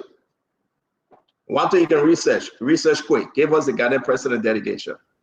And let's compare it with our country president delegation. They got 8. Very important to the line. 8. Among the 8, 100 million United States dollars is coming. And they are involved with a 1.3 billion project across Africa. We'll wait for Jeremy Piano. The president came back yesterday. We ain't get nothing. Today, nothing. Tomorrow, the holiday, again, nothing. Tuesday, Jeremy Piano got to speak. Will we see something? What is the innovation aspect of this government? Who going to put something out for us to ask? For us to call the Japanese government, for us to investigate? I guarantee you right now, if you go ask the foreign minister, and they are in the Calabash, drinking and celebrating. I guarantee you right now, if you go out Kula, she got no clue who going to talk. Kula says she resting. She just came back, she resting. This is an embarrassment. This is complete embarrassment. You took 40 individual, 23 government officials directly outside land ministry, but guess what happened? You coming back and say, well, we'll give you the report later. let's close on this. We'll talk more about this tomorrow, guys. Don't forget, join us. It's very, very important for us to discuss this. As you see now, we put the Ghana on a benefit up. We'll put Sierra Leone on a benefit up, right? This is a picture circulating. Can somebody send me it, please? The Ghana president and two individuals sitting there with a Japanese representative. But I want of people they are there, 23 sitting on the table, some people standing. And we come out with that. Listen, we carry the most in Japan. And we come out with nothing. Kesha, let's hear you. Let's close on this one. I hope I can have that picture to show. You carry the most. Listen, we are closing out on this now because we got to go. Yes, I agree with you. I think the day before was it on Saturday we discussed, yesterday we discussed partially the delegation. That was on Friday. You guys discussed it in depth, and I listened very well, and everything was taken into consideration. The number of people. The previous somebody told me it was 80 people, then they cut it down to 40, and then they published 23 high government delegation. Then we realized that one ministry has 5 people going to do one job, and that ministry, by extension, has the chair on foreign affairs at the Senate and the House. 2 additional people going to the foreign ministry. What did they get from the foreign ministry? What negotiation have they done? What are they bringing back? And you are right. We are not serious. Liberia, we are not serious. And look at other African countries just go over and just laugh at us. Why are these people are so many? I know when we're having little, when they're having little at lunch, the whole place for 40 people sitting there and having lunch. Bunch of people from Liberia spending almost $360,000 just to take 40 people there on a conservative calculation. And we will see nothing from President Baka, my brother. Because if President Baka would have come with something, it was going to be in the press long time. That was going to be the first thing they were going to do. Remember, President Baka was in China. When they signed the MOU, Mo Ali was the first to say that President Baka had $500,000 agreement with China. Only to realize that the Chinese, you had to play that video. You had to play the video where the Chinese foreign minister said that it was not even an agreement. It was just a memorandum of understanding towards the agreement. 500,000, but 500 million, sorry. And today, the president is back, and there's no press release, no statement from the foreign ministry, no statement from the information ministry, no statement from the press secretary office, and to give us an idea of what the president may have gained going to Japan, going to the biggest hospital in Japan. I don't know why you think that no big hospital be in Japan. Going to the biggest hospital in Japan. So for me to end on this is a waste, another waste of money, waste of taxpayers' money. But again, like Damo said, they are in a learning curve. A 42-year-old government experienced person is still in a learning curve. I don't know how long you're going to be learning in this curve. Because if you're 42 years in government, you should be out of the learning curve. And you ask a good question. I hope this question cannot be answered by Joseph Boyka openly, but he should sit down in your office and start thinking about it. When they make these lists and bring it, and when these lists are made for the travel, does he really look at them and say, no, why are we carrying the person? Only one person need for foreign ministry. Why is the senator, why Senator Dillon and the other guy going? Where are they going to do that? Do we have any engagement plan for them? No, okay, we're leaving them behind. Why we got 3 people from Ministry of State going? We're leaving them behind. Why we have 2 people from the Investment Commission going? We need the chairman going or the deputy. He should be able to put the pen through that and reduce. If President Boyka had traveled with 10 people, 10 government officials, and maybe his aide and everything, nobody going to be complaining. But if you travel with exactly. If you travel with 23 government officials, all high-level government officials, and then you have additional people which equal to 40 people. That's what Liberian people are concerned. Because you criticize those things. We're going to stop this thing. It is time for us to stop and stop the waste in government. That's a specific video for that. We have to stop the waste in government. How can you increase the waste in government? I'm so sorry that we are still in the same wild wind, in the same loop going around. I hope in my lifetime I will see a governing process that will show a light at the end of the tunnel. Thank you. That's my yes. Thank you very much. Thank you. Thank you very much. Let me bring you in Kev. Kev, let's close. We're closing now, so let's close on this. We're just closing now, right? Yeah, yeah. Stanton, I said this in the beginning. It's just a joy ride. There's nothing into it. They will come. They will tell you telemedicine. They will tell you, oh, they say they'll feed 6,000 people, children. They will tell you all this other thing, and they say, okay, we'll say thank you for extending, the Japanese freeway, which the credit go to the former government. But one important thing, guys, Jerome, let me say, when I saw the NPA boss, like I said in the beginning, with the president at that hospital, tells me in the morning of the president arrived, tells me nothing there to do. Because that NPA boss should have been somewhere else, talking to his partner, doing some business, see what he's going to do. He's supposed to have his own team. We're supposed to see the pictures coming out of this. Okay, they're having a side meeting with the NPA boss.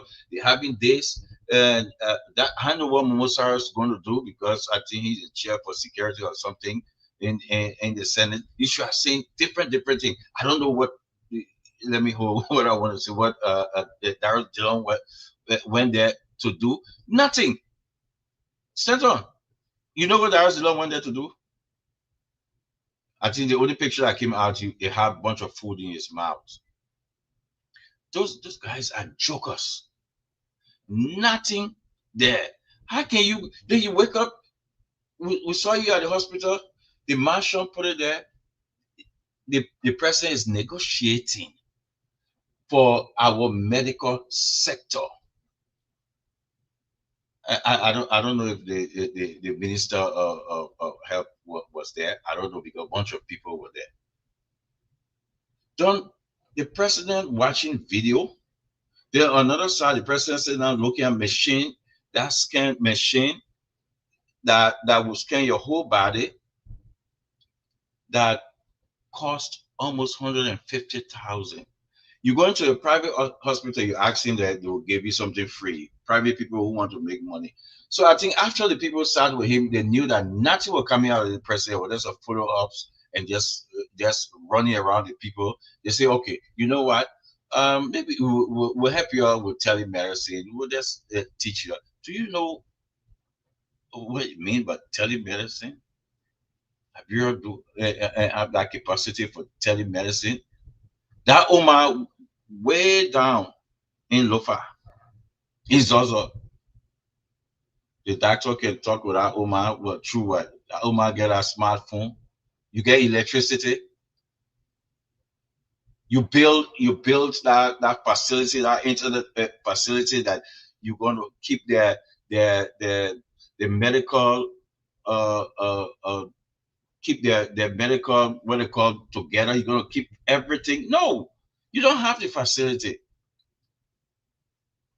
So for me, I would say this, Stanton, this is a big waste of time. They will come up tomorrow. They will send the surrogate to come and sell some things, talk about 6,000 food, talk about COVID, talk about this, talk about that, but nothing. And instead of one important thing, look at what the Ghanaians saying. They sign. They're not telling us we sign MOU. They actually sign for this thing to go down. They actually telling the people. They actually showing the website website that you can go to verify. They're actually serious about it. But this president, the only thing the president can talk about is about CDC headquarters. That is only achievement. The only achievement. He's so happy to see that he crushing down on his opponent instead of telling us what he bringing back home. The last government when the president came from this same meeting, we saw the Japanese freeway extension of the Japanese freeway. The Liberian people can see it, they can feel it, they can walk on it, they can drive on it. But everything from this president is just story. And lastly, you know, my Angela said something. He said, when someone tells you who they are from the beginning, believe them.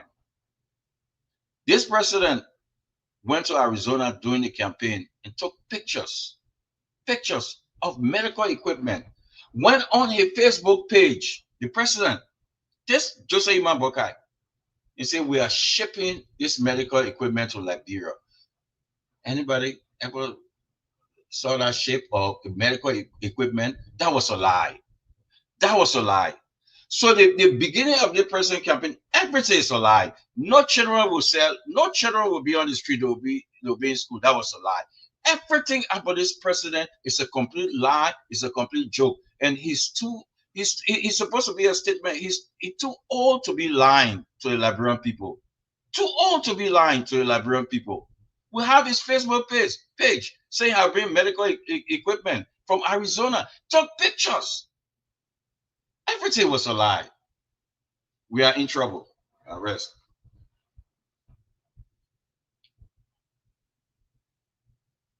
You meet your center.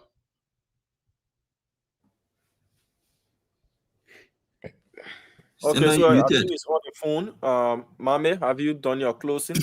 No, somebody just kicked me off. Like, I don't know why. Thank you very much. So let's go to one sedition, then we can come to Mohammed. Thank you, Dama. Let's bring in 1, 2. Let's do one sedition, one number people. But I tell you then Daniel. No, Gibson spoke already, and we're gonna take 3 of them out. Then the real people that will come in last. So, Mame, you are assuming I'm a sedition already, huh? No, man, I get joking, man. But you suppose CDC. I mean, you got to be clear. You don't sedition, but you suppose CDC. You can have it both ways, Gibson. You're sedition. CDC in a runoff. Right now, Gibson. Declare my intention 2028. Center, you Mommy was gone. Mommy was having his thing. They saying something. So let bring in 1, 2 now. We gotta go. 1, 2. Not very vague. What is it? Center, 1 minute. Just 1 second. 1 second. Just 1 second. Center, I beg you. 1 second.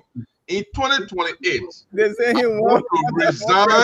I'm going to resign from the Blaze Communication Network as a CEO, and I'm going to declare the political party I will join as a politician. Right now, I'm still a journalist.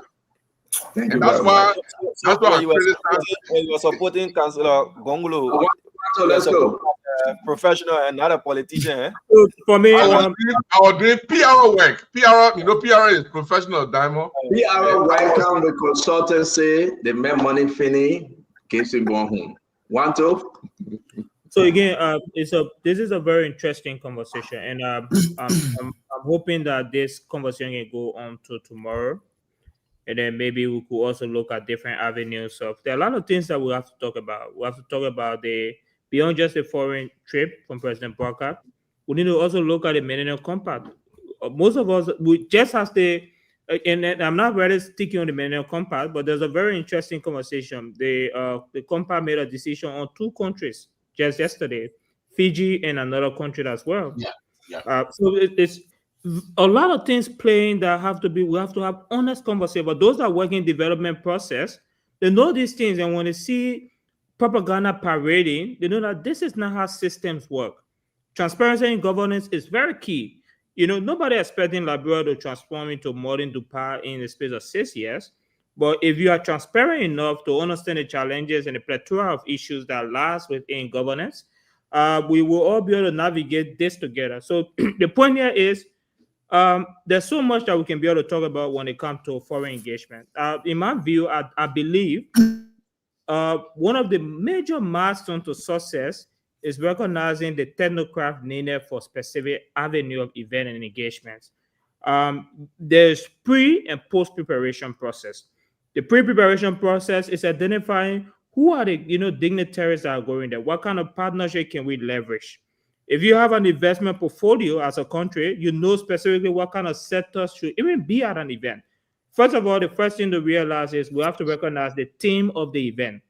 This year, the theme was basically on partnership. The economy was very key. There's another thing that's also very key, which is the engagement in climate. In fact, Japan, over 50% of their donation went to climate since they approached. Meanwhile, the government was already breaking down the sycamore tree in CDC headquarters. How will you even go to convince investment engagement summit on climate change or how labor? We have a rich forest. Our forest present one of the most attractive avenues for climate sensitive conversation. But you're breaking that sycamore tree already. Yeah, you are thinking about a climate approach.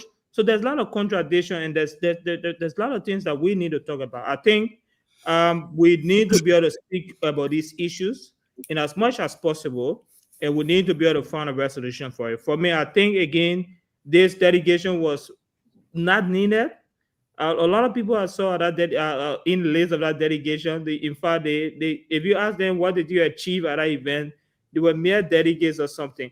The other thing that's also very important is also to be able to identify what kind of conversation is the president having at that event. I would say for real, and I'm not a hater of President Parker. I'll be honest. President Parker first live engagement I saw in Tanzania.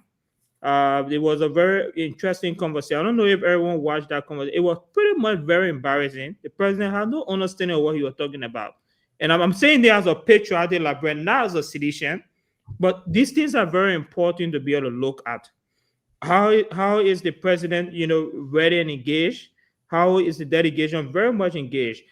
Says more than 7 different Japanese higher institutions that provide scholarships were at that event. The Minister of Education was there. I'll be hopeful to ask the Minister of Education what did she achieve, what kind of partnership did she leverage for ordinary Liberians when it comes to higher education engagement. Some countries, and I probably will be able to find a full list of that country, benefited from scholarship through inter-university partnership at that event. The African Development Bank is having over 5 billion investment into African countries. The Minister of Finance was at the event. What kind of engagement did the Minister of Finance do at that event? I saw a very interesting picture. I'm just wishing I'm going to share the picture if Stanton can be fair enough to post that picture. There was a picture posted by the head of tourism. What her name? I didn't mention her name. They were walking according to the rescue walk. And he said, we just come from a very interesting summit meeting investor at the Japan summit. I didn't want for like they were along with the other delegates and something. This is very serious stuff, Stanton. We will not progress as a country if we don't recognize the age of diplomacy and how we can be able to navigate the multilateral, strengths that are building this event. And again, if this was CDC, we'll not be having this conversation. It will be a different conversation. We'll talk about how Joe Weah is only a footballer. You understand nothing. You have no connection. We know this kind of conversation. And I rest my case on that. Thank you very much. Thank you a lot. Thank you. Mama, you want to come in? Yeah, this is not CDC. That's why you said Barker was at the conference and he sounded like he knew nothing what he was talking about. What's the difference between saying Joe, we are not know nothing what he's talking about, like you claim somebody will say, and you are saying Joseph Barker was at a conference in Tanzania and he sounded clueless and sounded like he knew nothing we were talking about. What's the difference? No difference. But the key issue I want to speak to is, like I said from the beginning, going to these conferences, the culture, the way it is arranged, a lot more of deep thinking need to be involved. We need to be more strategic than we are broad. The list of things they have here in the press release, even if let's assume that these are things that are coming tomorrow, you don't need more than 4 ministers to sit down in the meeting. You don't need more than 4. I will read it all. They said that broad. Everything just broad. Mommy, can I read everything? Let's just read the last one now. Yeah, what I say in the last part, the last one. Yeah. Everything broad. Expanded Japan investment in roads, abroad. Energy and agriculture, abroad. Technical cooperation in education, abroad. Trade and institutional reform, abroad. Strengthening health sector partnership, abroad. Private sector investment, nothing specific. City to city, city to city what? Collaboration. City to city collaboration. What the other one improve they get urban planning and sanitation. Yeah, to improve urban planning and sanitation, all broad. Even if these are specific issues, you don't need to have this type of broad discussion. You don't need 7-8 ministers to do it. The critical work of solving the problem is on the ground. External engagement, no countries and Ireland, very important. The war is global. We need partnerships. We need collaboration to be able to move forward. We need businesses. We need donor support. We need bilateral and multilateral grants to be able to move forward. It's clear. But to get them, you don't need a crowd of individuals. You need to be more strategic than to be broad. It's not about the number of people sitting at the meeting. It's about the strategic engagement in those meetings. So we disagree like we did yesterday, 4 years ago, 6 years ago. We disagree today. We agree with President Buhari when he said people travel on these delegations and don't even attend meetings. That is the president's word. And yes, we agree it happens. It needs to stop. Part of the ways to stop it is to disincentivize unnecessary travel. The way to disincentivize unnecessary travel is to put money on card, not in your pocket. You will only spend it when there's a need. You will only spend it if you don't use it. If there's no need, you will not spend it. If you went to a restaurant, you ate $10 at $10, you're supposed to eat, you eat at $10. If you didn't go to eat, that money will come back to government. That's how other people manage it. On concluding with the CDC, I mean, all the conversation here, one, two, and the other people say CDC got gains from all of this evasion. There is a gain that they made. They will build a new headquarters. It will have e-library. Fine. What we are saying is, then you tell thank you. And tell Dempster thank you. Because had it not happened this way, you wouldn't have been talking about a new headquarters that will have e-library and all the rest of the other issues. You all were there for other years. You could not even ask the leader, do we have lease for this facility we're sitting on? Do we have a lease? Everybody who leases in place know in the lease agreement, it tells you what level of investment, infrastructure improvement you can do on the person property. What level of construction, that what lease agreement states that you can do this, you do this, it will constitute. Before you even invest, the person have to approve the quantum of investment you're making on their property. Everything is included in lease. You're just building all on the people place, no agreement. So, yes, you got some gains out of the process, but it was because there was external pressure. And you need to recognize that external pressure and not criticize it. And it's not only this thing that Dempster did is leading a revolution now in political parties. United Party now is having conversation based on what Dempster did. CDC now is moving faster based on what Dempster did. So you don't be criticizing all. You tell thank you. Because we raised the alarm bell. You all were there sitting for something you could not even ask, do we have a lease? Why are you playing with Dempster people? You part of Dempster family? Give me chance, but let me finish. But the conversation is now Dempster. No, you don't do that. Mama is closing. You guys closing. You guys wasn't interrupted. They allowed him to close. So you don't criticize us because we have to push you people. We have to push George. We are to the point where he said, okay, now I'm setting a committee to look at the party headquarters issues. Had it not been because of this situation, he wouldn't have said so. Because for 6 years, he could not even say, I'm setting a committee to enter into lease for the property we own. Everything CDC is trying to do now is to appease their partisan that we were doing better. We were good tenant, but the people just try to trick us. No, you are not a good tenant. A good tenant is a tenant who pays his or her lease every year, who enter into a lease and pay every year, whose action on the property is guarded by the lease agreement. You want to build something, your owner have to agree. That is a responsible tenant. You were irresponsible. You were arrogant. The case was decided in 2016. The Supreme Court ruled that Dempster is the owner. From 2018, when you took power, to 2023, you refused to pay rent. You refused to enter lease. That's irresponsible attitude. You started building structures on the property without the approval of the owners. That's irresponsible. That's arrogant. Good tenants don't behave like that. 2024, when you left power and realized that you stand the risk because Musa did not advise you, that's when you call Dempster and say, I want to buy. And Dempster say, yes. But before we can even discuss, pay me the 6 years, all my arrears. That when you pay the 340,000 receipt that Stanton Place OBA. Responsible tenants don't behave like that. It is only a responsible tenant who will spend 6 years without paying a rent, who will have no lease and be constructing infrastructure on the property that you don't have lease on. You were only doing it because Achibo Bona misled you.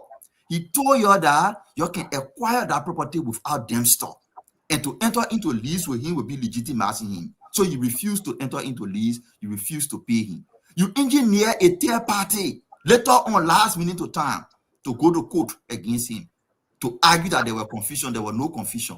But even if you claim there were confusion, how can there be confusion over a property and you paying 340,000 to the other man? But there was no confusion. You are only engineering a confusion.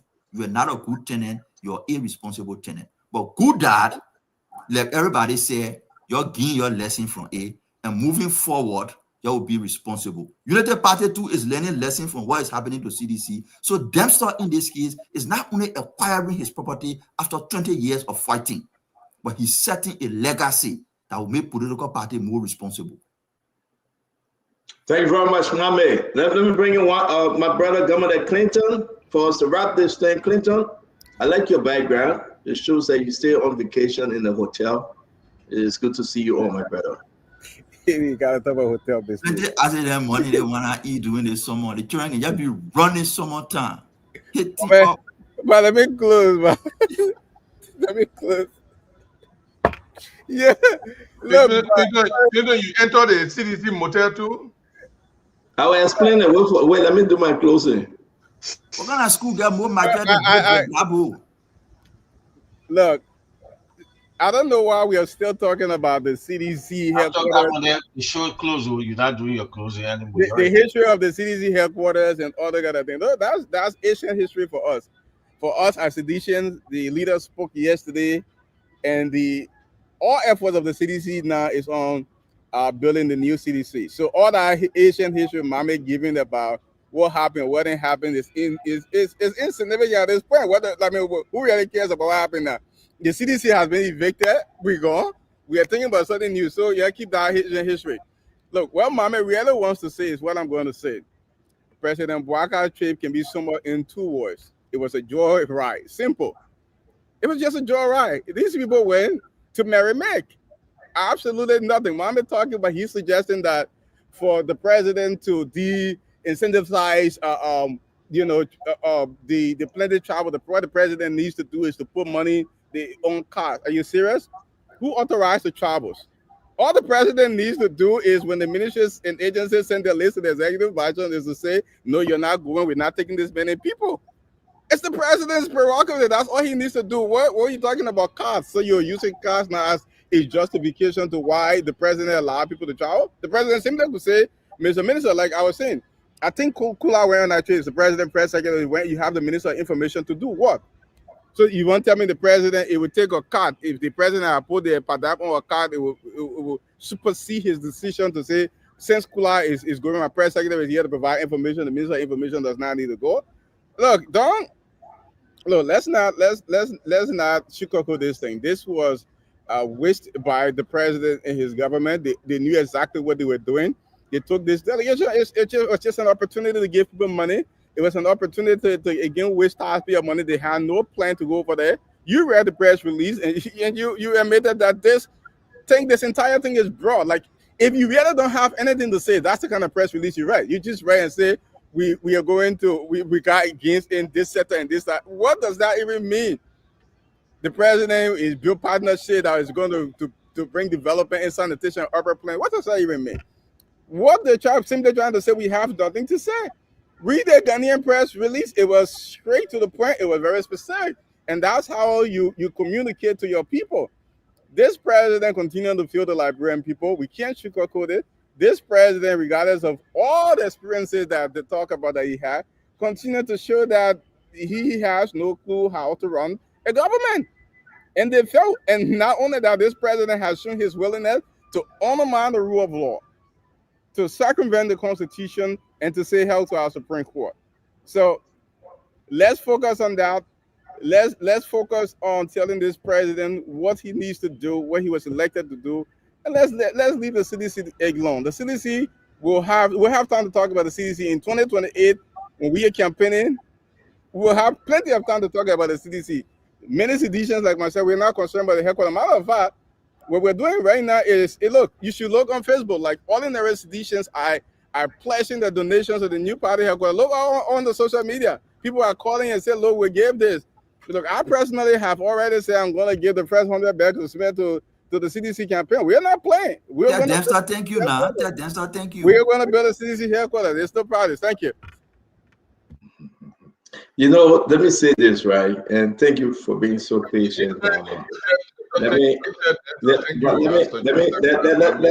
close. I'm begging every one of you, because this is an embarrassment.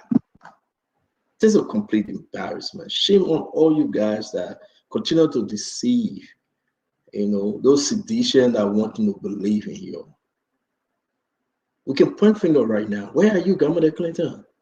You're in the United States. You get a good job. You're making money. You can travel whenever. You just say now, say I donate 100 bags of cement for 20 years. Why couldn't you advise President George Monowia? Advise him. Look at your back. Look at your view. I gotta go. Don't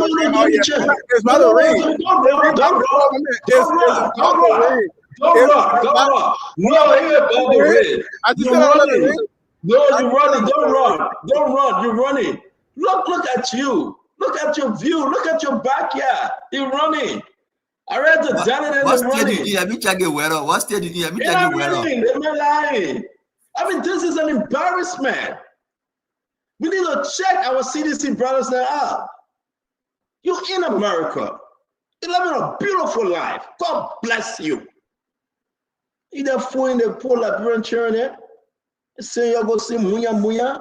You want us to agree with this? That's my brother Kev Hassan. Just after the election, he bought himself a new home right in Maryland. And for coming, had 2 garages, a car garage, just there's somebody can go up, they make it slide in. People don't even stand under the ring. Then I ain't saying we donate. I said, dude, Second Vice President, Bank of America, you want us to talk? Then you're talking nonsense and you expect the Liberian people to buy in. We'll raise money. Who will give you money? Want to can carry America free. He can go anywhere. He knows that. He chose to live in Liberia. I researched. Why you couldn't research 20 years ago that you should find a party headquarters? Why you couldn't research? Why you couldn't research? Whether you had lease with Bernard or you had lease with Dempster. I mean, this is an embarrassment. I don't mean to beat you. I see my brother, my own friend Clinton running away. This ain't half a gift say. Kiss him tired. You can't even talk how you want to talk on the show anymore. It's a disgrace. They felt in this thing. You're talking about school. How many graduates you put out? So we were there 6 years. You didn't put one out. After he left, you say we put graduate out. You're doing boyfriend, girlfriend thing, men business, woman business in our classroom. And you want us to believe the woman and man thing you're doing in that classroom, that the battle follow you. You want us to sit down and believe that it was joke? We need to rescue this country. It may not be going as well as we think. It may not be going too slow under President Bwaka, but how dare you to talk? We need to rescue seditions, and we'll speak to seditions. We need to rescue them. This is an embarrassment. Now, man, you can't tolerate that. Hey, you know, we can't do this thing. Ask those people that are talking. They're enjoying themselves. I guarantee Akara's great. He called for 1,000 men. He got only 5 that came out. And that was his security, his driver, and his cousin. Two of them were his cousins. Nobody can come behind Akara's great no more. Because I'm tired. How long you expect them to do muya muya? How long you expect to make fool all of the young men? 20 years of those people's life. What's the achievement? What's the benefit? If Joseph Imam-Bwaga does the same, what tell him? So don't come sit down and can tell us part of the story. We're going to bring our AI, we'll build a library, the library get AI, the people that will be very trained this time around. We're happy that they got to kick you out. And I was thinking about President George Manneh, we are in this thing, man. He doesn't care. You'll stop forcing him to come back and run for president. You'll stop forcing him. Listen, let President George Manneh, we are the former president, let him rest. Let him enjoy his children. Let him enjoy his family. It's hard. It's tiring, Damo. You know how it is. George Manneh, we want to rest. The begging say, come back. Come back to what? Former president will come back to what? What is there? What is left to come back to? Who are you coming back with? The Simo, the Samuel Twe. Oh yeah, I spoke to Samuel Twe last week, by the way. Samuel Twe, let me say this in record. People think we may plan. No, Samuel Twe and myself were just on the phone. We're just blasting at each other. We laugh. And, you know, it was a good conversation. But Samuel Twe, Joe, we are coming back with? That, wait, mommy. Koji is in school right now. Maybe Koji want to get 2 miles so then he will come back again and be another city mayor. I mean, what's going on here, my people? So we'll remind you guys every day, there is no space to come back. You come back, you will not make it. Yeah, you're going second round. Yeah, you do this thing, but what's the strength? You just give us something new to impress the nation and say, yeah, Joe, we are serious, you're coming back. You think Joe, I don't go enjoy his son playing football? He can do good. Yeah, so Labron, we're proud of him. I'm proud of him. I never spoke to him, never met him, but he's doing good. He's a good football player, giant father. I'll listen to the thing they say the 10 most popular goal scorer, soccer player. I will listen, my man, to see how yeah, Joe, we are named. You know what? I downloaded it to tell you how sorry I am. When they were talking about the war, 10 more, down 10 most, that you will never forget them. You can't leave a man up. No, Joey is an icon. Joey is a beast. Let me say, this is not a joke. That's his area. But you're leaving like you go rest. He don't want to come in your mess, you want to eat money. He will not agree. The less money he made, he go rest. Yeah, for real, Gibson. Seriously. They won't force him back in this thing. Maybe they won't force him back to kill him. I don't even say it for Kev Hassan. Maybe they won't force him for pressure to kill him. We are vast, we are right. You leave the man alone. You leave the man alone. Let Timothy enjoy. Let your other son, let him begin enjoy. Let put him have fun. Let the man wife enjoy. You leave them alone. You want to keep CDC, you keep CDC. They name the 10 most player. 100%. I was listening to see if I would see Joe Wedney. Seriously, I was listening. My eyes were open. I was praying. I want to see. The former president name was on our list. Yeah, I must tell you this. I got a video. I'm looking for the video. I downloaded the video. They were calling. Joe Atkins number 1 from 10, mommy. From 10. Joe Atkins number 1. Look at the Golden Man score. I'll be the greatest player, the world greatest player. You won't get a man pressure. I can announce to the nation tonight, Joe, we are really considering whether he shouldn't even come back. You guys are a waste of time. You'll kill your CDC party. You'll leave the people's son alone. He have tried. He have done his best. He have done his best, Gibson. The man's name went down in history. Former president, Republic of Liberia, Dr. George Manuel Bagu, where we are. You can never erase it. They won't bring him out to kill him. They won't bring him out to kill him. Let him go enjoy his children. Let him start enjoying his grandchildren. Let him start enjoying his children. Let him go family renewal in Europe. He can't afford it. So let me move on in this other place. At the end of the day, we will do this thing till you guys get it right. You see, I donate 100 bags of cement. 100 bags of cement, you want to talk? My next argument here is with this government, my government. So Clinton left for true? Clinton run away. He knew what I was about to say, and thank God he run away, so we'll leave it like that. My argument here is with this government. Look at this report. This is our Liberian government strategic benefit from the trip of 23 people. The trip of 23 people, this is the benefit. Liberian people, you look at it. Look at the Ghanaians who no benefit. What the Ghanaian benefit here? Amen. What kind of picking this? So they're picking. Look at the Ghanaian who no benefit. You guys decide. The Liberian government said this is why they came back with. Through its engagement, Article 9, Liberia stand to benefit from expanded Japanese investment in roads, energy, and agriculture. Nothing. They stand to benefit.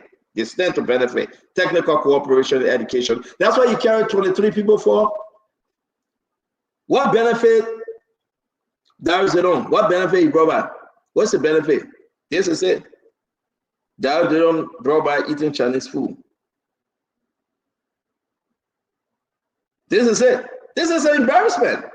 What about Kula? What's the benefit Kula brought by? Let's play. Everybody right now, they're tired of the country because the country out. They want to go get a time out. That's a time out trip. That's a trip they want to relax.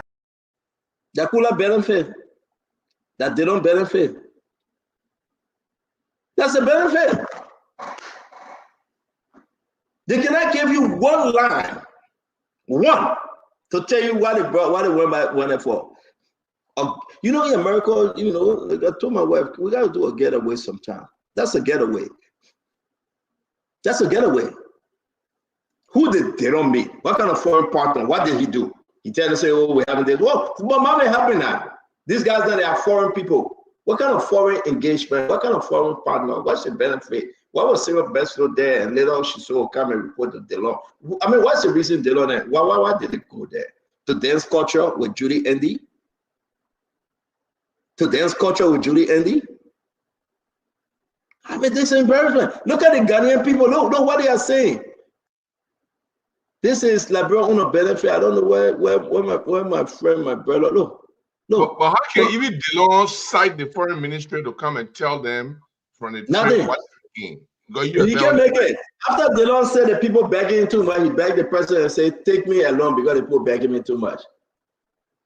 Delon said the people begging him too much, so he begged Joseph Boakai and said, "Please take me along. Let me get away from here. They begging me too much." That's nonsense. Look at Delon. They're begging him too much. Look how sorry for Delon look. Look at Delon. Make away live beer, like Japanese beer. That Delon old picture here. I don't care that old picture. Look how sorry for Delon look. That picture here. My man, I don't care about. Look how sorry for Delon look. No. Look at Delon. You go on a trip. You beg the president. Delon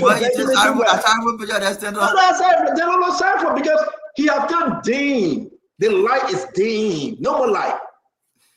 The Bible says, and I will end with this. Hey, you preaching now? No. I want to end with this. Where there is light, darkness disappear. Do you know that? Yeah. Darkness and light can never see eye to eye. When the sun is up, the moon gone. Darkness gone. Ask Diamond, you were in that situation before. You were in that situation before when they called from Minnesota. I put all that darkness for the beginning. I say, we're not going to turn on this show. Diamond, my man. I say, Diamond know when light appears, darkness got to run. Diamond, I will leave that story. Like you and myself on the story, I will leave it. But. That was make it forget what he. Sir, I hear you without political flag even. So you're looking for all kinds of things to finish. Go ahead. We used to it. Go ahead. But at the end of the day, though, look at this. Nothing. Look at the Ghanaian. The Ghanaian person would bring in something. We're bringing something. Mommy, look at this list. The people specific. It's specific, mommy. New agreement signed with Toyota to expand its operation in Ghana. So let's go to Labiro. Let me show you something. So they say expanded Japanese investment in rule. Go back to the Ghana. Ghana say sign. I want to just say extended. So I mean, potentially things could come out, but they are broad. And my argument is, even if all those things were coming up, you don't need more than 5 ministers there to have those discussions. I just went on the Ghanaian website, right? One of the leading news websites. You know how many people were on the trip? And Judah tried to get some of it right, but he missing 2 of them. There were about 5. Our president left on the 16th. The Ghanaian president left on the 17th. Did our president meet the Japanese president before the prime minister? They met the president too? He met the prime minister. Did he meet the president? But he here for the government and the prime minister. I understand, but you answer my question. Did he meet the president too? No, I don't know about Japanese president. The reason why I'm asking, the Ghanaian government, Muhammad, met both the president and the prime minister. I understand the head of the government is the prime minister. I want to do the takeaway here. I want to just also the UN Secretary General.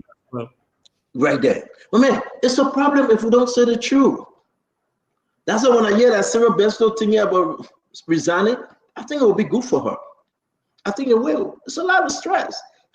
You get the Nigerian man or Ouagadougou or Linga, what his name is, that doing nonsense because he say he pro bono now, he on, he not on. I mean, somebody got to help President Boyka.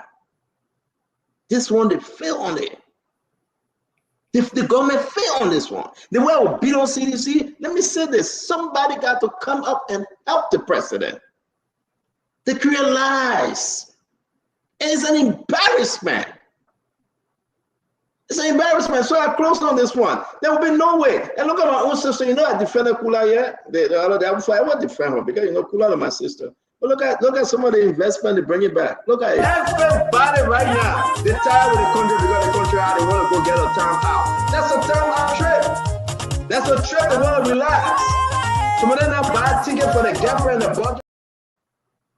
I don't know who talking in the back there, but Akula investment teaching how to use the steak to eat. Akula investment. That's what she coming back with. I know she will get better with me. She will text me, but I've been talking my own. This is embarrassment, and I think we should do better. If the president can show anything, the should pay the Liberian for money back. All those that went on that trip, if they got no benefit, they should pay the money back. Liberia is suffering. The country is hard. The country is really, really hard. And let's talk about it tomorrow. On this note, I want to say thanks to you, Damas Langan. I really do appreciate you, seriously, for producing today. Kev Hassan, thank you very much. I know we'll talk more about the mini motel that was broken down, and I think you guys are relieved. You cannot have school that have mattresses in it, in the classroom, mommy. You know, you just cannot have school that mattresses were in the classroom. The question is, what you guys were doing in the building, in those classrooms, that you get mattresses, and you get porno tape, and no blackboard, and you get porno video decks, the CDs. That's nonsense. That's embarrassment. It's not right. My friend. Yeah, man. I want to say thank you very much. Thank you, Gibson. You know, we gotta be measured again, man. That's what I tried to do. Ladies and gentlemen, thanks for your time. It's always good having you. Till we meet again tomorrow with the entire team of Spoon Talk. We want to say thank you and make God be with you. Dama, are you there? We close though. Thank you, my man. Thank you so much. Yeah. All right, guys. Thank you very much. Thank you, Gibson. Thank you. Kev Hassan, Ahmed, as always, we want to say thank you, Kefiko.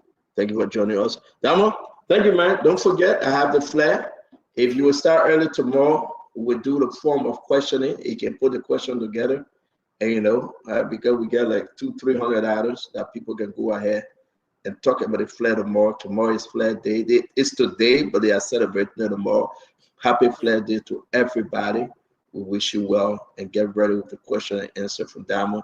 If that is done, then we'll come back to do the bigger Spoon Talk with everybody as we celebrate Flag Day. Long live Liberia, long live our motherland. In unity, success is always sure. Dama, thank you.